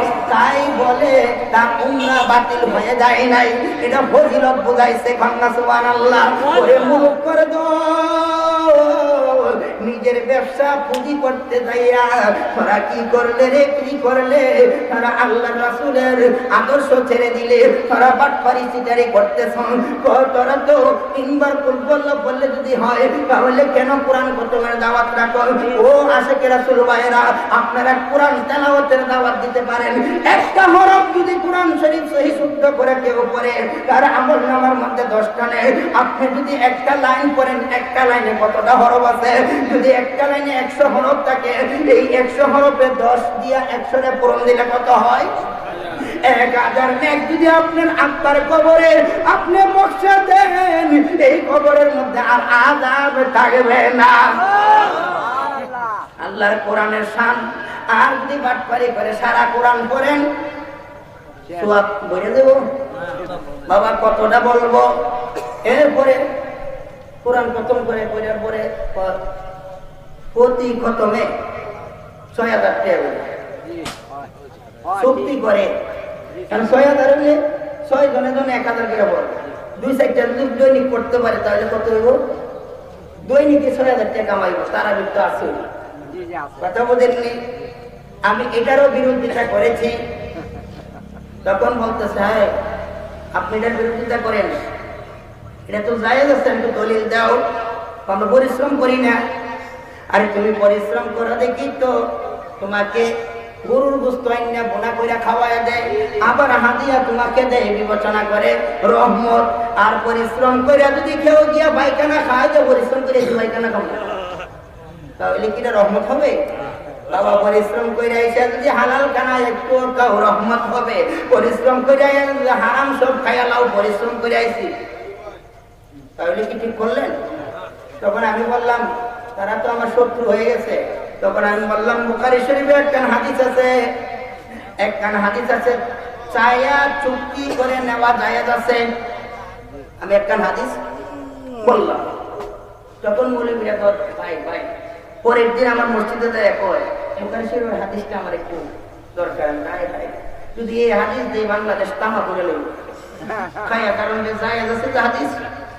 আপনারা ব্যবসায়িকদের টাকা পয়সা একবারে শেষ করে ফেলবো, কারণ জায়েজ না পাই এই যে অবস্থা, যদি জায়েজ পায় তার কি অবস্থা? আমি বললাম দেখো রে, আমার নবীজির যুগে সাহাবায়ে কেরামদের কাছে ইহুদিদের একটা রাজা, ইহুদিদের একটা সর্দার কমান্ডার, তিনি অসুস্থ হয়ে গেলেন। তিনার এমন মহামারী রোগ হইল, ডাক্তারে বালা করতে পারে না, তিনাকে কবিরাজে বালা করতে পারে না, কোন হেকিমে বালা করতে পারে না, বৈদ্য বালা করতে পারে না। তখন তারা নৈরাশ হয়ে গেল, তিনি খানা পিনা নাই বন্ধ হয়ে গেল। তিনাদের নেতা বাঁচাইতে হবে, তাদের সিদ্ধান্ত। তারা যুক্তি করলো, একটা বৈঠক বসলো। বৈঠক বসে বাবা তারা বলতেছে মুহাম্মদের যারা ইসলাম ধর্ম গ্রহণ করেছে এবং মুহাম্মদের সাহাবী যারা আছে তাদেরকে আইনা দিয়ে একটু দোয়া গায়ের করায়, তাহলে আমাদের মনে শান্তি যে তিনি আমাদের নেতা ভালো হয়ে যাবে। তারা শেষ সিদ্ধান্ত যে নবীজি সাহাবীদেরকে নিয়ে যদি একটু দোয়া করাইতে পারে, তাহলে মনে আমাদের নেতা ভালো হয়ে যাবে। বাইরে তারা এই সিদ্ধান্ত উপনীত হইয়া আমার নবীর সাহাবীদের কাছে আসছে, ও সাহাবায়ে কেরামরা, আমাদের নেতা এই অবস্থার মধ্যে আছে। বুখারী শরীফের হাদিসের অর্থ বলতেছি বাবা, এই অবস্থায় আছে, আমাদের নেতাকে একটু আপনারা দয়া ভালো করে দেন। তখন সাহাবীরা বলল, যদি আপনাদের নেতাকে ভালো করে দেই, তাহলে আমাদেরকে কি দিবা? আপনারা যা চান 70টা মেষ দিতে হবে। কয়টা? 70টা মেষ। মেষ বুঝেননি? আরে ভেড়া, ওই যে চুল কুকরানো আছে না, বেড়া 70টা বেড়া দিতে হবে বাবা। একটা নেতার জন্য 70টা মেষ দেওয়া এটা কোন ব্যাপার হইল? আরবের একজন ব্যক্তি হাজার হাজার মেষ পালে 70টা পাচ্ছে, এটা কোনো ব্যাপার না। কত হাজার হাজার মেষের টাকা চলে গেল, আপনারা 70টা চাইছেন দিয়া দেব, তাহলে এটা চুক্তি করে নাই? 70টা দিতে হবে, চুক্তি করে নাই বাবা রে। সাহাবায়ে কেরামরা যায় তার অবস্থা দেখে দেখছেন যে এটা খুব খারাপ অবস্থা। তো একটা গ্লাস পানি আনো, এক গ্লাস পানি আনতে পরে সাহাবায়ে কেরাম ফুঁ দিছে, দিয়া বলে পানিটা খাওয়াই দাও। পানিটা খাইছে, নেতা আগের চাইতে আরো সবল হইয়া গেছে। সুবহানাল্লাহ, আরো সবল। আমাদের পাওনাটা বুঝাইয়া দেন। 70টা মেষ নিয়ে তারা আমার নবীর দরবারে আসতেন। আবার নবীর দরবারে আসতেন, নবীজি বলেন মাহাজা, ও সাহাবায়ে কেরাম ওগুলা কি? তখন তারা বলে ইয়া রাসূলুল্লাহ, ইহুদীদের নেতা অসুস্থ ছিল, আমাদেরকে আসছে, আমরা এরকম একটা চুক্তি করলাম, যদি আমাদের দ্বারা তোমাদের নেতা সুস্থ হয় তাহলে আমাদেরকে 70টা মেষ দিতে হবে। তারা তদ্রুপ আমরা যাই এক গ্লাস পানি দিলাম, সে খাইয়া আগের তুলনায় আরো বেশি সুস্থ হয়ে গেল। 70টা মেষ দিল, আপনার দরবারে নিয়ে আসলাম। এখন এটি কি করতে পারি? আপনি যদি বলেন এইগুলো বক্ষণ করব আর রাখবো, আর যদি বলেন না তাহলে তাদেরকে ফেরত দিয়া দেব। আমার নবী রাহমাতুল আলামিন বললেন রে, আমার নবী বললেন এই 70টা মেষ থেকে আমার একটা দিও। আমারে একটা দিও, তাহলে কি না যায়? যখন এই ওয়াজ করলাম সব ইমাম সাহেবরা আমারে এখন কি করব? ও মাহমুদ ভাই, এই দিনে ভালো হাদিস আপনি বিচারে ভাই, আপনার একটা বেড়া মানুষ। আমি রাখো, হাদিস শেষ হয়েছে না? হাদিস শেষ হয় নাই, এখনই লাভ দিও না। আমি বেড়া মানুষ বলছো, আরেকটু হাদিসের অংশ রয়েছে। এখন সাহাবায়ে কেরাম কার কাছে গেছিল? কার কাছে গেছিল? ইহুদীদের কাছে যাইয়া ইহুদীদের কাছে চুক্তি করে আনছে, তোমরা যাদের বাড়ি যাইয়া কোরআন কইরা দাওয়াত কইরা চুক্তি কইরা ওয়াজ কইরা আনো, তারা কি ইহুদি কিনা আমি জানতে চাই। এখন চোখ বাই করে দিছে, পরে শুনবো না, এটা আবার তো হাসপাতালে দিলেন। তাহলে ইহুদীদের কাছে যায়, একজন মুমিন আরেকজন মুমিনের সাথে কন্টাক্ট করতে পারে না, একজন ইমানদার আরেকজন ইমানদারের সাথে চুক্তি করতে পারে না। বাইরে তাও তো কোরআন দিয়া চুক্তি করে নাই, তাও তো ইসলামের আলো দিয়া চুক্তি করে নাই, তাহলে কি করেছে? ইহুদীদের কাছে রূপ ভালোইলে ওষুধের দ্বারা চুক্তি করেছে। যখন আমার নবী বললেন তোমরা গ্লাসে কি দিয়া বুঝিছ? ওই ইয়া রাসূলুল্লাহ, আমরা তো এলেম নাই, কালাম নাই, আপনি নবীর তোফাইলে আলহামদু সূরা পড়ে বুঝিয়া দিয়া দিলাম, এই আলহামদু সূরার বরকতে তারা সুস্থ হয়ে গেল। আলহামদু সূরা সমস্ত রোগের শেফা, সমস্ত রোগের। আর সাথে দুরূদ শরীফ, ও হে হর দুরূদ দিল কি দাওয়া বন কে আয়া। নবীজির প্রত্যেকটি দুরূদ শরীফ ইমানদারের দিলের ঔষধ। ইমানদারের বাবা, দুরূদে ইমানদারের দিলের রোগ মুক্তি হয়, দুরূদে ইমানদারের জন্য জাহান্নামের আগুন বন্ধ হয়, দুরূদে ইমানদার নাজাত পায়, দুরূদে অভাব অনটন দূর হয়, দুরূদের দ্বারা ইমানদারের রহমত বরকত নাজিল হয়। মাইয়ারে, এই বর্তমান যুগে আলেমদের মধ্যে এরকম প্রেক্ষাপট আছে না নাই? এই জন্য আমি বোঝানোর জন্য এই আলোচনায় গিয়েছি। আমি বলতেছিলাম রে, ও আমার ভাইও, ও চাষি বাজারের আশিকে রাসূলরা, আমার নবীর শান যে কত মহান। আমার আল্লাহ বলেছে একদল বেহেশতি, আমার নবী বলেছেন একদল বেহেশতি শরণার্থী। আপনি আমরা যদি সারা দেশের সুন্নিরা যদি মিলে ওয়াজ করতে করতে যদি বলি আল্লাহ দিলে, এখন সুন্নি জামাতের লোক এখন অনেক বাড়ছে, এখন মনে 2 দল বেহেশতে যাইতে পারে? সম্ভব না।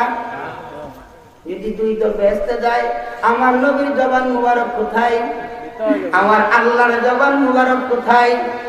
ভাইয়া, আমার আল্লাহ যে দলিল দিয়েছে, আমার নবী জবান মুবারক দিয়া যে কথা বলেছে, সারা সৃষ্টি জগতের মানুষ একত্রিত হইয়া যদি এইটা যদি আমরা বলতে প্রচার করতে থাকি, তারপরেও বাবা এক দলের জায়গায় 2 দল বেহেশতি হবে না, 72 জায়গায় 71 দল জাহান্নামী হবে না। একটা বেটি তাহলে আমার নবী যা বলেছে তাই হবে। তাহলে এত মুসল্লি, এত টুপিওয়ালা, এত দাড়িওয়ালা বাবা, এরপরেও কেন একদল কেন বেহেশতি? একদল কেন? কথা স্মরণ আছে নি? তাহলে আমি বলছিলাম আল্লাহ কাউকে কাফের বানায় নাই, আল্লাহ কাউকে মুসলমান বানায় নাই। বাবা মুসলমান কিভাবে হইলেন, কাফের কিভাবে হইল? বাবা হিন্দুকে কাফের বলা যাবে না, বুদ্ধকে কাফের বলা যাবে না, কারণ তারা তো ইসলাম ধর্ম গ্রহণ করে নাই। সূরা তাওবার মধ্যে আমার আল্লাহ দলিল দে, সূরা তাওবার মধ্যে আমার আল্লাহ দলিল দে, ইয়াহলিফুনা বিল্লাহি মা ক্বালু ওয়া লা ক্বালু কালিমাতুল কুফরি ওয়া কাফারু বাদা ইসলামিহিম। সুবহানাল্লাহ। আমার আল্লাহ এক ব্যক্তি নবীজি এই আয়াতের শানে নজল, আমার নবী এক ব্যক্তি সাহাবা ওমর ফারুক আজমকে বললেন তোমরা এই দিকে যাও, একটা কাজের জন্য পাঠালেন। আমাকে যদি কেউ গালি দেয়, আমাকে যদি কেউ মন্দ বলে, তোমরা কোনো প্রতিবাদ করিও না। তারা গেল, কিছু দূর যাওয়ার পরে বাবা একটা কুরুঞ্জ, কি নাম তার নাম? না কুরুঞ্জ, কুরুঞ্জ বুঝলি? দেড় ব্যাটারি ওই যে একটা আব্বাসি হুজুর আছে না, এর মতো কুরুঞ্জ, একটা চোখ দিয়া ফুল দেখে, ফুল মানে ফুল না, পরিপূর্ণ দেখে, আর একটা চোখের দিয়ে একটু অর্ধেক দেখে। এইভাবে আমি দেখাতে বাবা, যার চোখ এরকম সেই ভালো জানবো, আমি দেখাইতে পারবো না।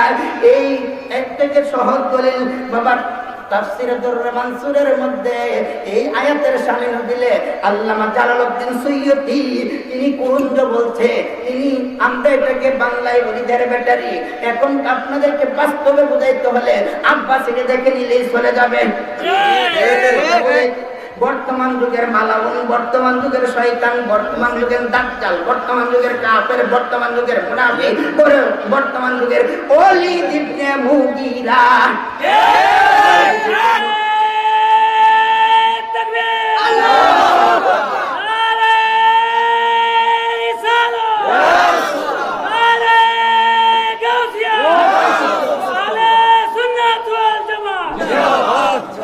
বাবা বলতেছিলাম ওই কুরুঞ্জ নবীর সাহাবীদেরকে দেখে, সুন্নিদের দেখে অনেক দেখবেন সুন্নির দল জায়গায় বিক্রি মস্করি করে না বাবা। নবীর সাহাবীদেরকে দেখে আমার নবীর একটু গালি দিল, একটু জোর বলল, তো হেরানা বলে মোহাম্মদ গায়েব জানে, মোহাম্মদ গায়েবের আবার কি জানে, এরকম একটা কথা বললো বাবা। এটা কালিমায়ে কুফর। এই কথা বলাই উমর ফারুক আজম তলোয়ার খুললেন, তার কল্লাটা গর্দান থেকে সরাইয়া দিবে। ইন্দিমিন টাইম স্মরণ হয়ে গেল আল্লাহর নবী না নিষেধ করছে, প্রতিবাদ করা যাবে না। আবার তলোয়ার লুকাইয়া দিছে, লুকাইয়া দিয়ে তিনি আল্লাহর নবীর দরবারে গেছেন, গিয়া কই ইয়া রাসূলুল্লাহ, নবী গো আপনি নিষেধ করতেন নয়তো আজকে কুরুঞ্জের কল্লাটা গর্দান থেকে সরাইয়া দিলাম। ও আপনাকে গালি দিছে? কো আমাকে গালি দিছে? কো হ্যাঁ, তারে ডাকো। আবার তারে ডাকছে, সে বাড়িতে নবীজিতে ডাকবে সেটা সে ধারণা কইরা সে বাড়িতে যাইয়া সাথে আরো 9 জন লোক সংগ্রহ করছে। যদি আল্লাহর নবী ডাক দে আমার সাথে তোমরা যাইবা, যাইয়া বলবা যে উনি এই কথা বলতে পারে না, উনি খুব ভালো মানুষ। এরকম সাক্ষী মিলাইছে, মিলানাগারের মধ্যে এরকম সাক্ষী। হ্যাঁ বাবা, এখন চা খাওয়াইলো সাক্ষী দেয়। এমন একটা যুগে আসলি রে,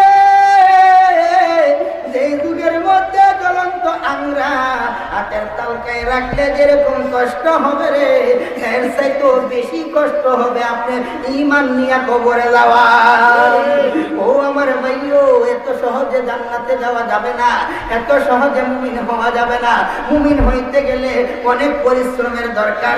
কি পরিশ্রম? বেশি বেশি কাজ করা না, আমার নবীকে মানতে যাইয়া 72 দলের দুধা খাইও আমার নবীর আদর্শ তোমার মধ্যে রাখতে হবে। আমার ভাইও, নবীর মনোযোগ, আমার নবী বললেন তাকে ডাকো। তাকে ডাকছে, বলেছে, বলতেছে ইয়া রাসূলুল্লাহ, নবী গো আল্লাহর কসম, আল্লাহর কসম আমি আপনাকে গালি দেই নাই। ইয়াহলিকুনা বিল্লাহি, ইয়াহলিকুনা বিল্লাহি। সূরা তাওবা বাবা, সূরা তাওবা বিসমিল্লাহ পড়া যাবে না। এই সূরার মধ্যে বিসমিল্লাহ পড়া জায়েজ এজন্য বিসমিল্লাহ আমি পড়ি নাই বাবা। সূরা তাওবা যে সূরার মধ্যে আয়াত দিছে ওই সূরায় বিসমিল্লাহ পড়াই যায় না। কেন আল্লাহ বলতেছে ইয়াহলিকুনা বিল্লাহি, ওই ব্যক্তি বলতেছে আল্লাহর কসম, আল্লাহর কসম নবী গো আপনাকে গালি দেই নাই।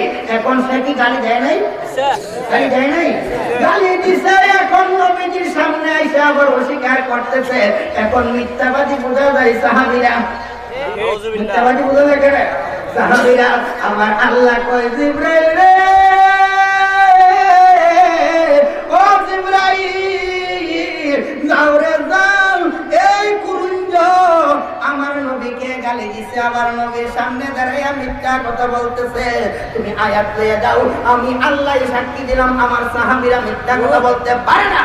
আল্লাহ আমার নবীর সাহাবীরা মিথ্যা বলতে পারে না।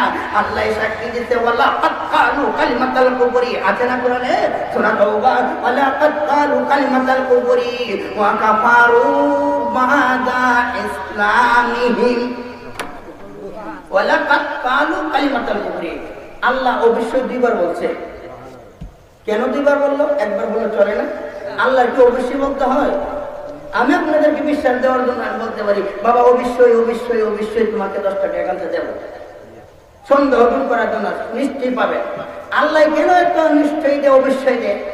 তাহলে আল্লাহ অবশ্যই দে। আল্লাহরা কেউ বিশ্বাস করে না, আল্লাহরা কেউ বিশ্বাস করে না, আল্লাহরা বিশ্বাস করে রে। তবে আপনার মধ্যে যে বিশ্বাস কম, এই জন্য আপনারে আল্লাহ বিশ্বাস দেওয়ার জন্য আল্লাহ অবশ্যই তাকিদ শব্দ ব্যবহার করেছে। ওয়ালা কাদ লাম তো তাকিদ বাবা, কাদ ও তাকিদ, ওয়ালা কাদ কালু, ওয়ালা কাদ কালু, অবশ্যই অবশ্যই তারা কালিমাতাল কুফরি, কুফরি মূলক কথা বলছে। তাহলে নবীজিকে যারা দুষ্বর্ণনা করে এগুলা কি কথা? কুফরি কথা। বাবা নবী গায়েবের কি জানে? এগুলা কুফরি কথা। ওই কুরঞ্জ আর এই কুরঞ্জ, ওই কুরঞ্জ বলছে নবী গায়েবের কি জানে, আর আব্বাসী কুরঞ্জ কয় নবী গায়েবই জানে না। তার সাথে কি আমরা কোন দ্বন্দ্ব আছে? এখন ইমানি ভাইদের দ্বন্দ্ব হয়ে গেছে, ইমানি ভাইদের দ্বন্দ্ব হয়ে গেছে। এখন যদি কেউ আব্বাসীর মুসলমান জানে না, উনি তো খুব ভালো আলেম বাবা, ইনিতে খুব বড় হুজুর, বড় হুজুর, বড় আলেম বাবা, উনি কি 9.5 লক্ষ বছরের ইবাদতকারী মুআল্লিমুল মালাকুস শয়তানের চাইতে বড় আলেম, এত বড় আলেম। আমার নবীর সঙ্গে একটু পরিমাণ বিয়াদবি, কি বিয়াদবি? আদমকে সেজদা করে নাই, আদমকে সেজদা বাবা মাওয়াহিবুল দুনিয়া কিতাব আল্লামা কাসতালানী রাহমাতুল্লাহ আলাইহি লিখলেন, আদমের সেজদা বমানায় পেশানির মধ্যে নূরে মুহাম্মাদি ছিল। সুবহানাল্লাহ। আমার নবীর নূরকে তাজিম না করার কারণে, আমার নবীর নূরকে সেজদা না করার কারণে আল্লাহ কয় 9.5 লক্ষ বছরের বন্দেগী তার কুফরির মধ্যে ঢুকাই দিলাম। কানা মিনাল কাফিরিন, 9.5 লক্ষ খানা খানা বাবা খানা, 9.5 লক্ষ বছর ইবাদত করা কালীন সে কাফের ছিল। আমার নবীর নূরকে সেজদা না দিয়া তার কুফরি প্রকাশ হইয়া গেছে বাবা রে। ও আমার ভাই, ওই কুরুঞ্জ, ওই কুরুঞ্জ নবীর গায়ে অস্বীকার করে, এখন কুরুঞ্জ প্রমাণ হইয়া গেছে। বাবা এর আগে কেউ কুরুঞ্জকে গালি দিছে তারে, এখন গালি দেখেন গাড়ির ভিতরে দাঁড়িয়ে দেখ ব্যাটারি ট্যাগুলা টুকরা কতটা বলতেছে। কারণ নবীজির কাটা পড়া গেলে এমন গালি নাই যে গালি তোমার শরীর আসে না। ও আমার ভাই, আজকে যদি আমার মধ্যে নবীর দুশমনি থাকে আপনারাও আমাকে গালি দিতে হবে, নাই তো আপনাদের ঈমান থাকবে না। আমার আল্লাহ বলে যারা আমার নবীর প্রতি দুশমনি করে, আমার নবীর কোন শানকে অস্বীকার করে, আমি আল্লাহ শান দিয়েছি, ওই শানকে যারা অস্বীকার করে তাদেরকে গালি দেওয়া আমি আল্লাহ পাকের সুন্নাত। কার সুন্নাত? আল্লাহর সুন্নাত। দলিল নোট করেন সূরাতুল কলম, সূরাতুল কলমের মধ্যে আল্লাহ বলেন উতুল লিমবাদা যালিকা জানিম। এই জানিম শব্দ বায়ো নবীকে ওলিদ ইবনে মুগিরা নবীরা পাগল বলেছিল, আল্লাহ কয় তুই একটা হারামজাদা। এটা কয় তাফসীরের মধ্যে 10টা গালি আছে। এই 10টা গালি আল্লাহ দিয়েছে কোরআনে, এই 10টা গালি দিয়েছে আমার নবীর দুশমন ওলীদ ইবনে মুগীরারে। এই 10টা গালি আল্লাহ দিয়েছে, একটা গালি আমার নবীকে দেওয়ার কারণে এখন নবীজির বর্তমান যুগের মৌলবীরা ওহাবীরার যতটা দোষ আছে, এই দোষ অনুযায়ী যদি আমরা গালি দেই, আমরা আর ভাত খাইবার সময় পাইতাম না। 24 ঘন্টায় গালির দরকার। একটাই যদি 10টা দেওয়ান লাগে তাদের কর্ম শেষ নাই। ঠিকটা বেটি এই দিকটা কোন নবীজি এনেক উর্দু ভাষা শিখছে, এই দিকটা বলতেছে নবী মহিলা মাটির মধ্যে মিশে গেছে, এই দিকটা বলতেছে হাজির নাজির মানা যাবে না, এই দিকটা বলতেছে আমরার মতো একজন বলতেছে না। এইভাবে যদি একটাই 10টা দিয়ে এইভাবে কন্যা যদি হিজে 1000 হয়ে গেছে, তাহলে 1000-এর 10টা করে দিলে আমরা ভাত পানি খাওয়ার সময় নেই, 24 ঘন্টায় গেলে দিতে পারতে হবে। বাবা আশিকে রাসূল ভাইও, আমি তো আপনাকে গালি দেই নাই, আমি আপনাকে গালি দিছি? আমি গালি দিছি নবীর দুশমনকে। আপনি যদি মনে কষ্ট নেন, বুঝা যাবে আপনিও তার ভাই। কথা বুঝাইতে পারি নাই? আমি গালি দিয়েছি বাবা জামাতিরে। আপনি যদি মনে কষ্ট নেন, তাহলে বোঝা যাবে আপনিও জামাতের অন্তর্ভুক্ত। ঠিক না বেটি? বাবা জামাতিরে কেন গালি দিতে হবে? আপনারা দেখেন, আপনারা যদি বিভাগে ধরেন মেনে নেবেন, তারা আবুল আলা মওদুদী জামাতের প্রতিষ্ঠাতা। জামাত ইসলামের প্রতিষ্ঠাতা কে? আবুল আলা মওদুদী জামাত ইসলামের প্রতিষ্ঠাতা। সে আবুল আলা মওদুদী বাবা 5 কলির টুপিটা সে বাই করছে। 5 কলির টুপি চিনেননি? হ্যাঁ, সে বাই করলো বাবা। সে একটা কোরআনের তরজমা লেখলো, নাম হচ্ছে তাহফিমুল কোরআন। কি নাম? তাহফিমুল কোরআন। বাবা এটা 20 খণ্ডের সমন্বয়। ওই তাহফিমুল কোরআনের মধ্যে লেখছে লিয়াগফিরুলাকাল্লাহু মা তাকাদ্দামা মিন যামবিকা ওয়া মা তাআখারা। সূরা ফাতিহার মধ্যে বাবা লেখছে, সূরা ফাতিহার 2 নং আয়াত প্রথম দিক দিয়ে আয়াতে লেখলো, নবীজির আগে পিছের যত গুনাহ আছে আল্লাহ সব মাফ কইরা দিছে। কেডা লেখলো? আবুল আলা মওদুদী জামাত ইসলামের প্রবর্তক।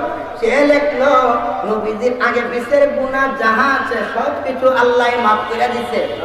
এখন আপনারা বললেন নাউজুবিল্লাহ, মানতেন না? নাউজুবিল্লাহ দিয়ে কি বুঝাইলেন? মানবেন? কারণ যদি মানেন তাহলে নামাজের কোনো মূল্য থাকবে না। কারণ আপনি মানলেই নামাজের মূল্য নাই, যে লেখছে তার নামাজের মূল্য আছে। এখন তারে কি বলবেন? ওই যে বললাম কুরুঞ্জ নবী গায়েবের কি জানে কথাটা বললো। আল্লাহ কই লাকাদ ওয়ালা কাতালু কালিমাতাল কুফরি কাফারু, কাফের হয়ে গেছে। কাফারু বাবা এটা মাজির সিগা জমা হয়েছে, কাফের হয়ে যাবে, কাফের হইতেছে না। না, কাফের যখন বলছে সঙ্গে সঙ্গে কাফের হইয়া গেছে। কাফের কাফারু কোরআনে, কোরআন বুঝে না, এই জন্য কাফের বললে কাফের বলছে। আরে আমি কেন কাফের বলবো? আল্লাহ কাফের বলছে। কাকে? মুসলমানকে কাফের বলছে। হ্যাঁ, মুসলমান যে নবীজির সাথে বিয়াদবি করে কুফরি করে কাফের হয়ে গেছে, তাকে কাফের বলি। বাবা রে, যারা মুসলমান তাকে আমি কাফের বলি না, যারা কুফরি করে তার মুসলমানিত্ব তাকে না।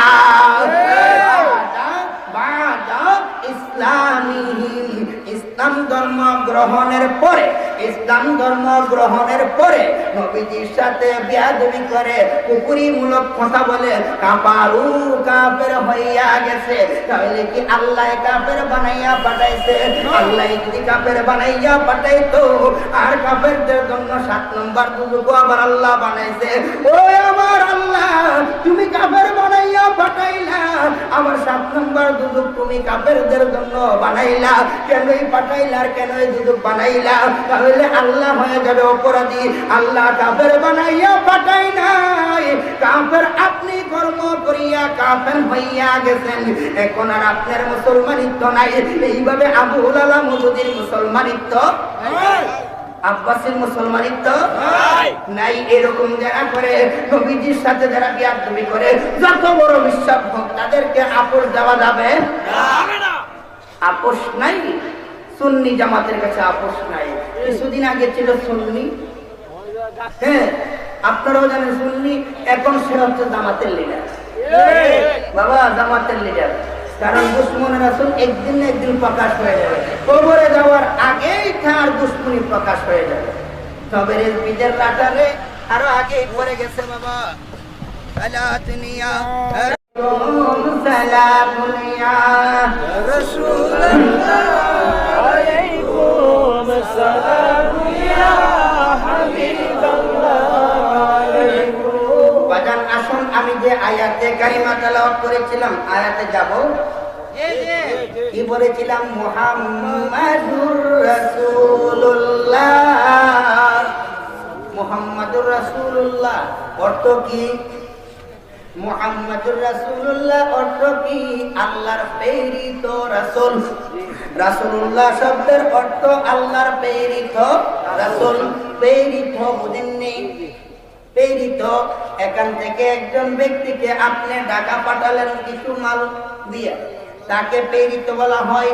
বাবা এখান থেকে একজনকে ঢাকা পাঠালেন, সে এখানের জন্ম পাঠাইলেন কোথায়? ঢাকায়। ঢাকার জন্ম নয়, ঢাকাতে পাঠাইছেন আপনি, পাঠাইছেন তাকে। রাসূলুল্লাহ, রাসূলুল্লাহ মানে আল্লাহর প্রেরিত। তাহলে কোথায় থেকে তিনাকে প্রেরণ করেছে?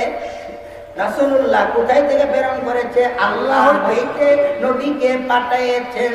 নবীকে পাঠাইয়েছেন মক্কা নগরে আপনি আমাকে আল্লাহর খবর দেওয়ার জন্য। সুবহানাল্লাহ। তাহলে নবীজি কি মক্কা নগরের জন্ম?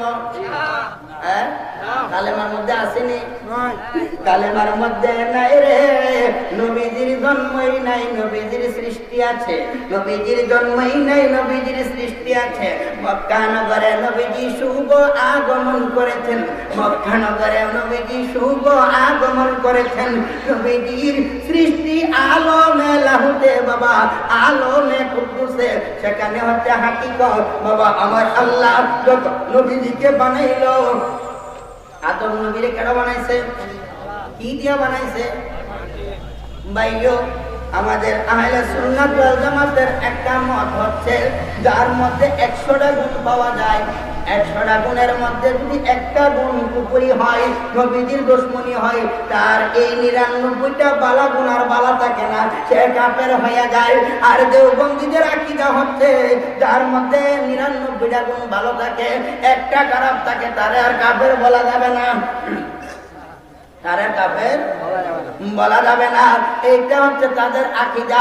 আমাদের আহলে সুন্নাত ওয়াল জামাতের আকীদা, সাহাবায়ে কেরামের আকীদা হচ্ছে, আমার 99টা গুণ যদি ভালো রে আর একটা গুণ যদি খারাপ, আমার নবীজিকে যদি একবার কেউ একটা শব্দ নবীজির সঙ্গে বেয়াদবিমূলক বলছো, নবীজির চুল বলছো, মুবারক বলো নাই, সঙ্গে সঙ্গে তুমি কাফের হয়ে গেছো। সঙ্গে সঙ্গে তাইলে আমার 99টা গুণই বালা, একটা গুণ আমার কি নবীর রাসূল বললাম, তাও আপনার 99টা গুণ বরবাদ হয়ে গেল। এটা হচ্ছে আমাদের আকীদা, সাহাবায়ে কেরামের আকীদা। এই দুই আকীদার মিল যাদের আছে তাদেরকে বলা হয় সুন্নি। তাদেরকে বলা হয় সুন্নি। বাজানো আমার নবী, আমার নবী আদম আলাইহিস সালাম সম্পর্কে তিনি হাদিস বলেন, বাবা আমার নবী আদম সম্পর্কে বলতেছেন, আদম নবীকে বানাইতে দাঁত লাগছে, লাগে নাই? লাগছে 4টি। আদম নবীর দাঁত কয়টি? আগুন, পানি, মাটি, বাতাস। আগুন, পানি, মাটি, বাতাস, 4 দাঁত দিয়ে আদমকে সৃষ্টি। এই জন্য তিনি হচ্ছেন আদি পিতা। তিনার আগে কোনো মানুষ আসছিল না? আপনারা বলেন আছিল? বাস্তব বহু শুনছেন বাবা, তিনার আগে কোনো মানুষ ছিল না। সর্বপ্রথম মানব সৃষ্টি হয়েছে আদম নবী থেকে। তাহলে আমার নবীরে যদি এখন মানুষ বলো রে, তাহলে আমার নবী আদি পিতা হলো না কেন? আমার নবী আদি পিতা হলো না? আমার নবী যদি মানুষ, তাহলে আমার নবী চাইতে তো দামি আদম না, তাহলে আমার নবী তো আদি পিতা হওয়ার দরকার ছিল। আদম নবী কেন আদি পিতা হইল? বাবা আমার নবী আদি পিতা হই না হইয়া আদম নবী আদি পিতা। এখন আসেন বাবা, যখন আগুনের খবর নাই, মাটির খবর নাই, পানির খবর নাই, এইভাবে বাতাসের খবর নাই, তখন আমার আল্লাহ নবীকে বানাইছেন। আল্লাহু আহাদুন লাম ইয়াকুন মা'হু শাই, আল্লাহ আল্লাহ কোনো কিছু নাই। তখন আমার নবীকে আল্লাহ কি দিয়া বানাইছে, আমার নবীকে বানানোর ধাতু কি, আমার নবীর বানানোর অশ্ব কি? তখন তো কিছুই নাই, আছিল কি? তখন কিছুই নাই, আছে কি? আল্লাহু আহাদুন, একমাত্র আল্লাহ আছে, আর কিছু বলতে কিছুই নাই। আদম তো নাই, নাই নাই, আদমের সাইড দাতুরও খবর নাই, কিছু বলতে কিছুই নাই, শুধু আল্লাহই আছে। তখন আল্লাহ নবীকে সৃষ্টি করেছে। লাউলা কালামা খালাকুল আফলাক, লাউলা কালামা খালাকুল আফলাক। নবী গো, যখন আমি আপনাকে বানাইছি, আপনাকে বানানোর আগে কোনো কিছুই বানাই নাই। সর্বপ্রথম আল্লাহ নবীকে বানাইছে। এই দিয়া বানাইছে। আমার নবীর দাতু কি? দাতু ছাড়া বানাইছে? মিনাল্লাহি, মিনাল আল্লাহ হইতে। আমার নবীর দাতু কি? আল্লাহর জাত। আমার নবীর দাতু কি? আল্লাহর জাত হইতে নবীজি, আল্লাহর জাতি নূর হইতে। এখন যদি বলেন না নবীজি খালকি নূর, এখন যদি বলেন নবীজি সিফতি নূর, বাবা কিছুই নাই তখন খালকিটা করতে চাইলো, কিছুই নাই তখন সিফত করতে চাইলো, কিছুই নাই তখন তো খালকি আসেন। খালকি থাকলে কি আর কিছুই নাই বললো? কিছুই নাই, তাহলে সিফত আসিল? তাহলে কিছুই নাই। মিনাল্লাহি, আল্লাহ হইতে নবীজিকে বানাইলো। নবীজি আল্লাহ হইতে, আল্লাহর জাত নূর হইতে। এখন বলবেন হুজুর আল্লাহর জাত নূর দুইয়া যদি আমার নবী সৃষ্টি, তাহলে তো আল্লাহর শরীক হয়ে গেছে, আল্লাহর শরীক হয়ে গেছে, আল্লাহর শরীক হয়ে গেছে। আমি বলবো না, এটা আপনার জ্ঞানের ঘাটতি বাবা।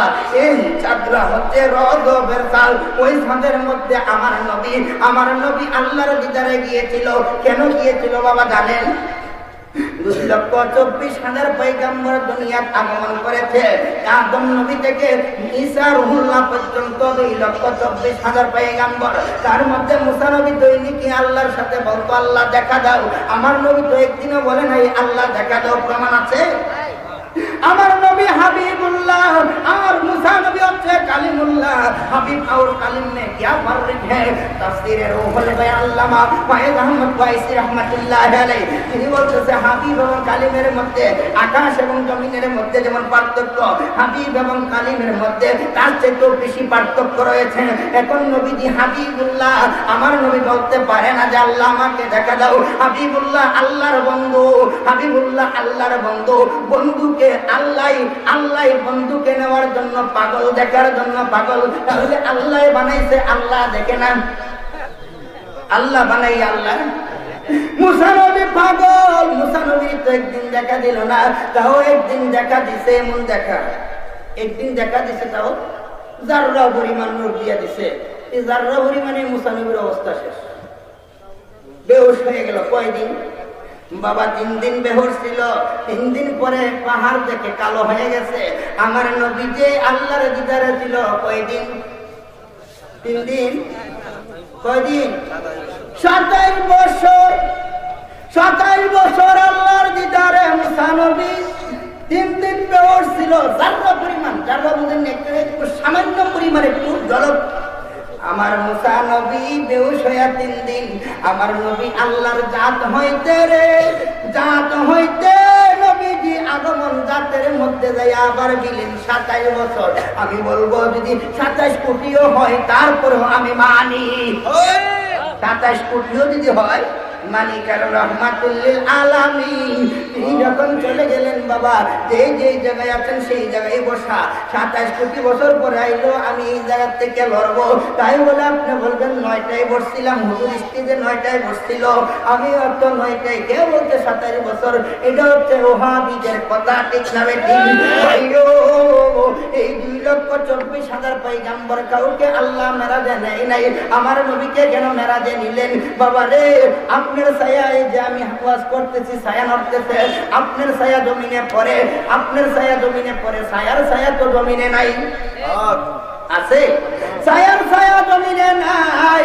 আমার নবী হচ্ছেন আল্লাহ পাকের ছায়া, এই জন্য আমার নবীর ছায়া নাই জমিনের মধ্যে। আমার নবীর কায়া মুবারক আছে দুনিয়াতে।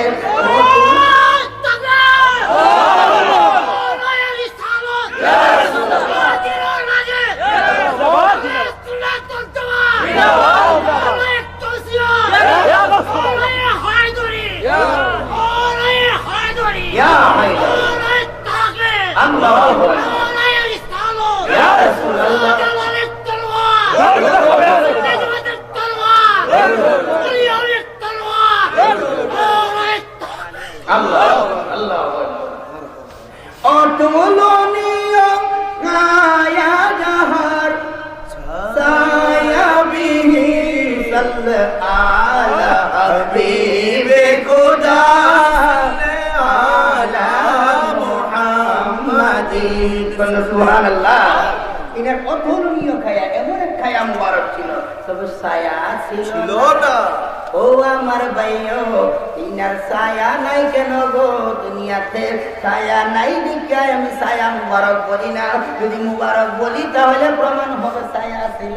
ছায়া নাই বিদায় মুবারক বলি না বাবা, ছায়া আছে বিদায় কায়া মুবারক বললাম। দিনের কায়া মুবারক আছে, ছায়া ছিল না ভাইও।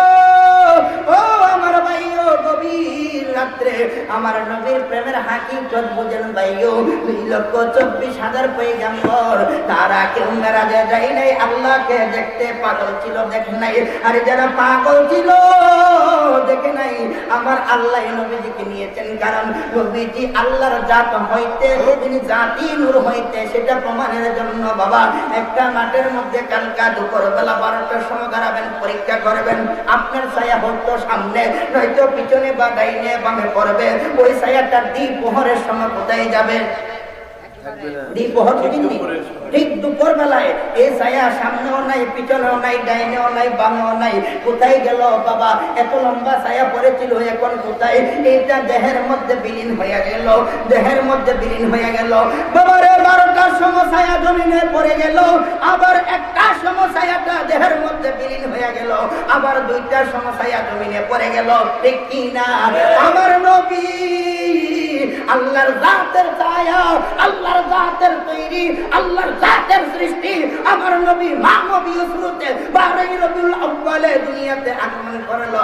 ছায়ার কোন ছায়া নাই মক্কা নগরে, কোন সুবহানাল্লাহ। আমার নবী যে আল্লাহর ছায়া বাবা, 12টা 1টার সময় ছায়া যেমন আপনার দেহের ভিতরে বিলীন, আমার নবী মেরাজের মধ্যে যায় আল্লাহর মধ্যে বিলীন, কোন সুবহানাল্লাহ। এই জন্য মাওলানা রুমি আলাইহি রহমত বলে, বসুরে মুহাম্মদ পরবে খোদা, তাজাল্লিসু আমদ মুহাম্মদ খোদা, মুহাম্মদ রাজদা তো আজমাউ কুন খোদা, মুহাম্মদ খোদা শুধু মুহাম্মদ খোদা। ভাইরে মুসা নবীর আল্লাহ পরিমাণ নূর দেওয়ার পরে মুসা নবী বেহুশ হইয়া গেল, আমার নবী আল্লাহর রাতের মধ্যে যায় বিলীন হইয়া গেল। আমার নবী কেন করে না? রাতের চাইতে জাতের থেকে দিনার উৎপত্তি, আবার রাতের মধ্যে যায় নিষ্পত্তি। এই মেরাজের চাঁদে আমার নবী যে আল্লাহর জাত হইতে তা প্রমাণ করে দিল মেরাজের রাত্রে, কন্যা সুবহানাল্লাহ। দুধের মধ্যে চিনির মিশাই, হায় হায় রে লবণ মিশাই পানিতে, ঠিক কি না? আহা, দুধের মধ্যে চিনির মিশাই, রেজবি লবণ মিশাই পানিতে, এমনে এমনে মাখামাখি করছো আল্লাহ নবীকে। মেরাজের মধ্যে যাইয়া আল্লাহ রাসূল দুইয়ের মধ্যে আর পার্থক্য নাই। উদনু মিন্নি, কাছে আসেন বন্ধু, এমন দুই এক হয়ে গেছে। বাবা মাওলানা রুমি তিনার চাইতে বড় বিশারদার আছে? তিনার চাইতে বড় বিশারদ আছে? মাদ্রাসা কইরা এত বড় আলেম বাবা হয়েছিল। তিনার মাদ্রাসা রোম শহরে। কোন শহরে? রোম শহরে, পারস্য দেশ, পার্সি ভাষার দেশ। ওই মাদ্রাসার বারান্দার মধ্যে 70টা উটের বোঝাই কিতাব থাকতো বাবা, লাইব্রেরির কিতাব ছিল। এইভাবে অনেক কিতাব উনি মুখস্থ সিনার মধ্যে ছিল। তারপরে বাবা রে, এই মাওলানা রুমি তিনার কালমাটাই শুদ্ধ হয় নাই। মাদ্রাসার প্রিন্সিপাল 70 বোঝাই উটের কিতাবের হাফেজ, লাইব্রেরি কিতাবের হাফেজ, ওনার কালমা শুদ্ধ হয় নাই। একটা পাগল আসলে এই পাগলের শরীর দিয়ে পুষ পরে, রক্ত পরে, দুর্গন্ধ। ওই পাগলের নাম হচ্ছে আল্লামা শামতি প্রিস, কন্যা সুবহানাল্লাহ। আল্লামা শামতি প্রিস রাদিয়াল্লাহু তাআলা আনহু, তিনি মাদ্রাসার সামনে বারান্দার মধ্যে বসলেন। ছাত্ররা দুপুরবেলা নামাজ পড়তে যায়, এমন সময় তিনার শরীর থেকে গন্ধ পুষ পড়ে। এইভাবে পুষ পড়ে বাবা, পচা রক্ত, এরকম ধরনের দুর্গন্ধ। বাবা শরীয়তের মাসালা বোঝাচ্ছি, আসলে কিন্তু এটা দেখতে এরকম গন্ধ, এরকম মূলত হাকিকত না। ভাইও মাওলানা রুমির কাছে যায় বলে, প্রিন্সিপাল হুজুর, একটা পাগলা এসে মাদ্রাসার বারান্দায় বসছে, তার গন্ধ এই দিকটা যাওয়া যায় না, ওই দিকটা যাওয়া যায় না, ওই দিকটা দুর্গন্ধ করে আমরা মসজিদে যাইতে পারতেছি না। মাওলানা রুমি এসে পাগল, এখানে বসার জায়গা আর লাগা বছর না, সব দিকে ধমক দিছে। পাগলা আবার লইয়া তার দুলা টুলা লইয়া যাইতেছে। গিয়া মাওলানা রুমি কয় তোমরা যাও নামাজে, নামাজে যাও, নামাজে যাও। সবাই নামাজে গেছে। রুমিও ওই মসজিদের ইমামতি করলো। ইমামতি করে আবার যখন লাইব্রেরিতে আসলো, তাই দেখে লাইব্রেরির সামনে যে উটের বোঝাই কিতাব ছিল, একটা কিতাবও উটের উপরে নাই। লাইব্রেরি যাই আলমারি খুলে দেখে লাইব্রেরির কিতাব নাই, বাবা তাকের কোনো কিতাব নাই। মাওলানা রুমি কয় আশ্চর্য, আমার কিতাব লেখার নামাজ পড়তে পড়তে এমনি ভাবে তিনি পাগলের মতো হয়ে গেল। হঠাৎ করে তার জ্ঞান আসলো, আরে পাগল যে দাঁড়াইয়া দিলাম তার কারণে কি আমার এরকম কিছু হইল নাকি? পাগল রে খুঁজে পাইব কোথায়? হঠাৎ করে খুঁজতে খুঁজতে যাইয়া এক পুকুরের পারে পাগল বৈশা বৈশা রাস্তার থেকে কিছু কাঙ্কর ঢুকাইয়া নিয়েছিল। ওই কাঙ্কর একটা একটা এটা দেয় দিলে পানির মধ্যে যে পাথর পরে একটু ফুটকা ওঠে না, পাথর ধরে যায় ফুটকা ওঠে, এইভাবে একটা একটা দেয় বাবা। একটা পাথর পুকুরের মধ্যে পালাই, আর একটা উঠের বোঝায় কিতাব যাইয়া মাদ্রাসার পিছনে একটা কুয়া ছিল, কুয়া আগে যে কুয়া বালতি দিয়ে পানি তুলতো না, এই কূপের মধ্যে যাইয়া পড়ে, কূপের মধ্যে যাইয়া পড়ে। এইভাবে কে রে? ওই পাগলের এত পাওয়ার রে! এই পাগল তো নবী না, এই পাগল তো নবী না, আমার নবীর আশেক, আমার নবীর গোলাম। বর্তমানের ওহাবিরা আশেক হইতে চায় না, আশেক রাসূল বলা নাকি শিরিক বলে। ওহাবিরা আশেক হইতে চায় না, গোলাম হইতে চায় না, তারা ডাইরেক্ট নবী হইতে চায়, ডাইরেক্ট নবী হইতে চায়। দেখ নবীর গোলামের পাওয়ার কত! পুকুরের মধ্যে পাথর দেয়, উটের কিতাব যায় কূপের মধ্যে পড়ে। মাওলানা রুমি কয় সে পাথর পালাচ্ছে, মাওলানা রুমি দৌড়ে যাচ্ছে। পাগল কয় রুমি বন্ধ করবো, কাছে আইস না। এটা কি মস্কারি না? রুমিরে আঘাত দেয়, বন্ধ করবো, কাছে আইস না। মাওলানা রুমি কয় হুজুর গো এখন ডাকে কি? হুজুর গো যতই গন্ধ করুক না কেন আমি আর মানি না। যাইয়া এই পুষে অবস্থায়, এই অবস্থায় গন্ধ টন্ধ নাই, যাইয়া আম যাইয়া পড়াইয়া ধরে বলছে ও হুজুর গো আমাকে মাফ করে দেন, বেয়াদবি করে ফেলেছি, ভুল করে ফেলেছি। যখন পাঞ্জা দিয়া ধরলো তখন তো রুমির কাছে আর গন্ধ লাগে না, এমন গন্ধ লাগে রে এই গন্ধ রুমি আর জীবনে পাই নাই। হ্যাঁ এই গ্রাম তো তিনি আর পাই নাই। তাহলে এই গ্রামটা কেমন ধরনের গ্রাম ভাইও? একটা হচ্ছে শরীয়ত আর একটা হচ্ছে হাকিকত। তখন কয় হুজুর আমার কিতাব গুলো তো নাই, লাইব্রেরি তো নাই, উটের উপরেও নাই, তো তোর কিতাব তো আমি আর চিনা কর। মাদ্রাসার পিছনে গিয়ে দেখ একটা কূপ আছে, ওই কূপের পারে দাঁড়াইয়া বলবে এই আমার উটের কিতাব, লাইব্রেরির কিতাব যেটা যেখানে ছিল সেইভাবে আবার জায়গায় যাও, তুই গিয়ে এই কথা বললেই হবে।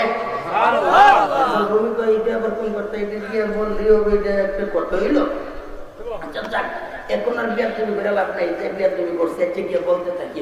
উনি যাইয়া যখন বললো, বলতে বলতে বাবা ধরনি নাই, শুনি নাই, অটোমেটিক দেখা যায় কিতাব পড়তেছে, অটোমেটিক যাচ্ছে, কে ধরছে কে কি করছে সেটা দেখা যায় না।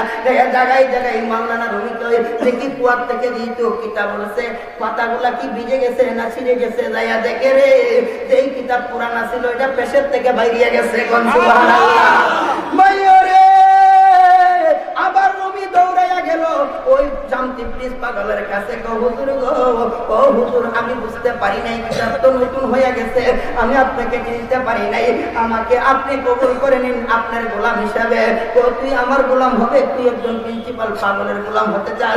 ও না হুজুর না, আমি তো এখনো বায়াত হয় নাই, আমাকে আপনি মুরিদ করাই নেন। ও আমার কাছে মুরিদ হওয়ার বয়স তোর হয় নাই। আমি একজন প্রিন্সিপাল, আপনার কাছে মুরিদ হওয়ার বয়স হয় নাই? না তুই প্রিন্সিপাল হতে পারো, তো আমার কাছে মুরিদ হইতে গেলে আগে কালমা পড়তে হবে। তো কালমা পড়তে হবে, তো বললাম তো তুই কালমা পারো? তো আমি পারি না, পারে কেনা? তো দেখ বল তো দেখি। বলতে লা ইলাহা ইল্লাল্লাহু মুহাম্মাদুর রাসূলুল্লাহ। পাগলা কথা কইছে না? রুমি মনে করলো আর একটু লম্বা গরম লাগবে নাকি? লা ইলাহা ইল্লাল্লাহু মুহাম্মাদুর রাসূলুল্লাহ। পাগলা তো হয় নাই, হয় নাই। ও প্রিন্সিপাল সাহেব কি বললে, কি কিতাব সিনাই তুই কালমাই পারস না? হ্যাঁ আমি বলি তুই শুন, কদি হুজুর শিখাইয়া দেয়। বললেন লা লা বইলে চাই দেখে পাগলা নাই, লা বইলা কে নাই, পাগলা নাই রে নাই। ইলা বইলা আবার তিনি সামনে, বাবা লা ইলাহা, কোন ইলাহ নাই কে রে, বুখারী শরীফের হাদিস, আমার আল্লাহ বলে আমার ওলির হাত দিয়া আমি আল্লাহ কাজ করি, আমার ওলির চোখ দিয়া আমি আল্লাহ দেখি, আমার ওলির পাও দিয়া আমি চলি। লা ইলাহা লা দিয়া পাগলা নাই কেন, পাগলা নাই, পাগলা কে রে, পাগলা কে, এই জন্য চিনো রে।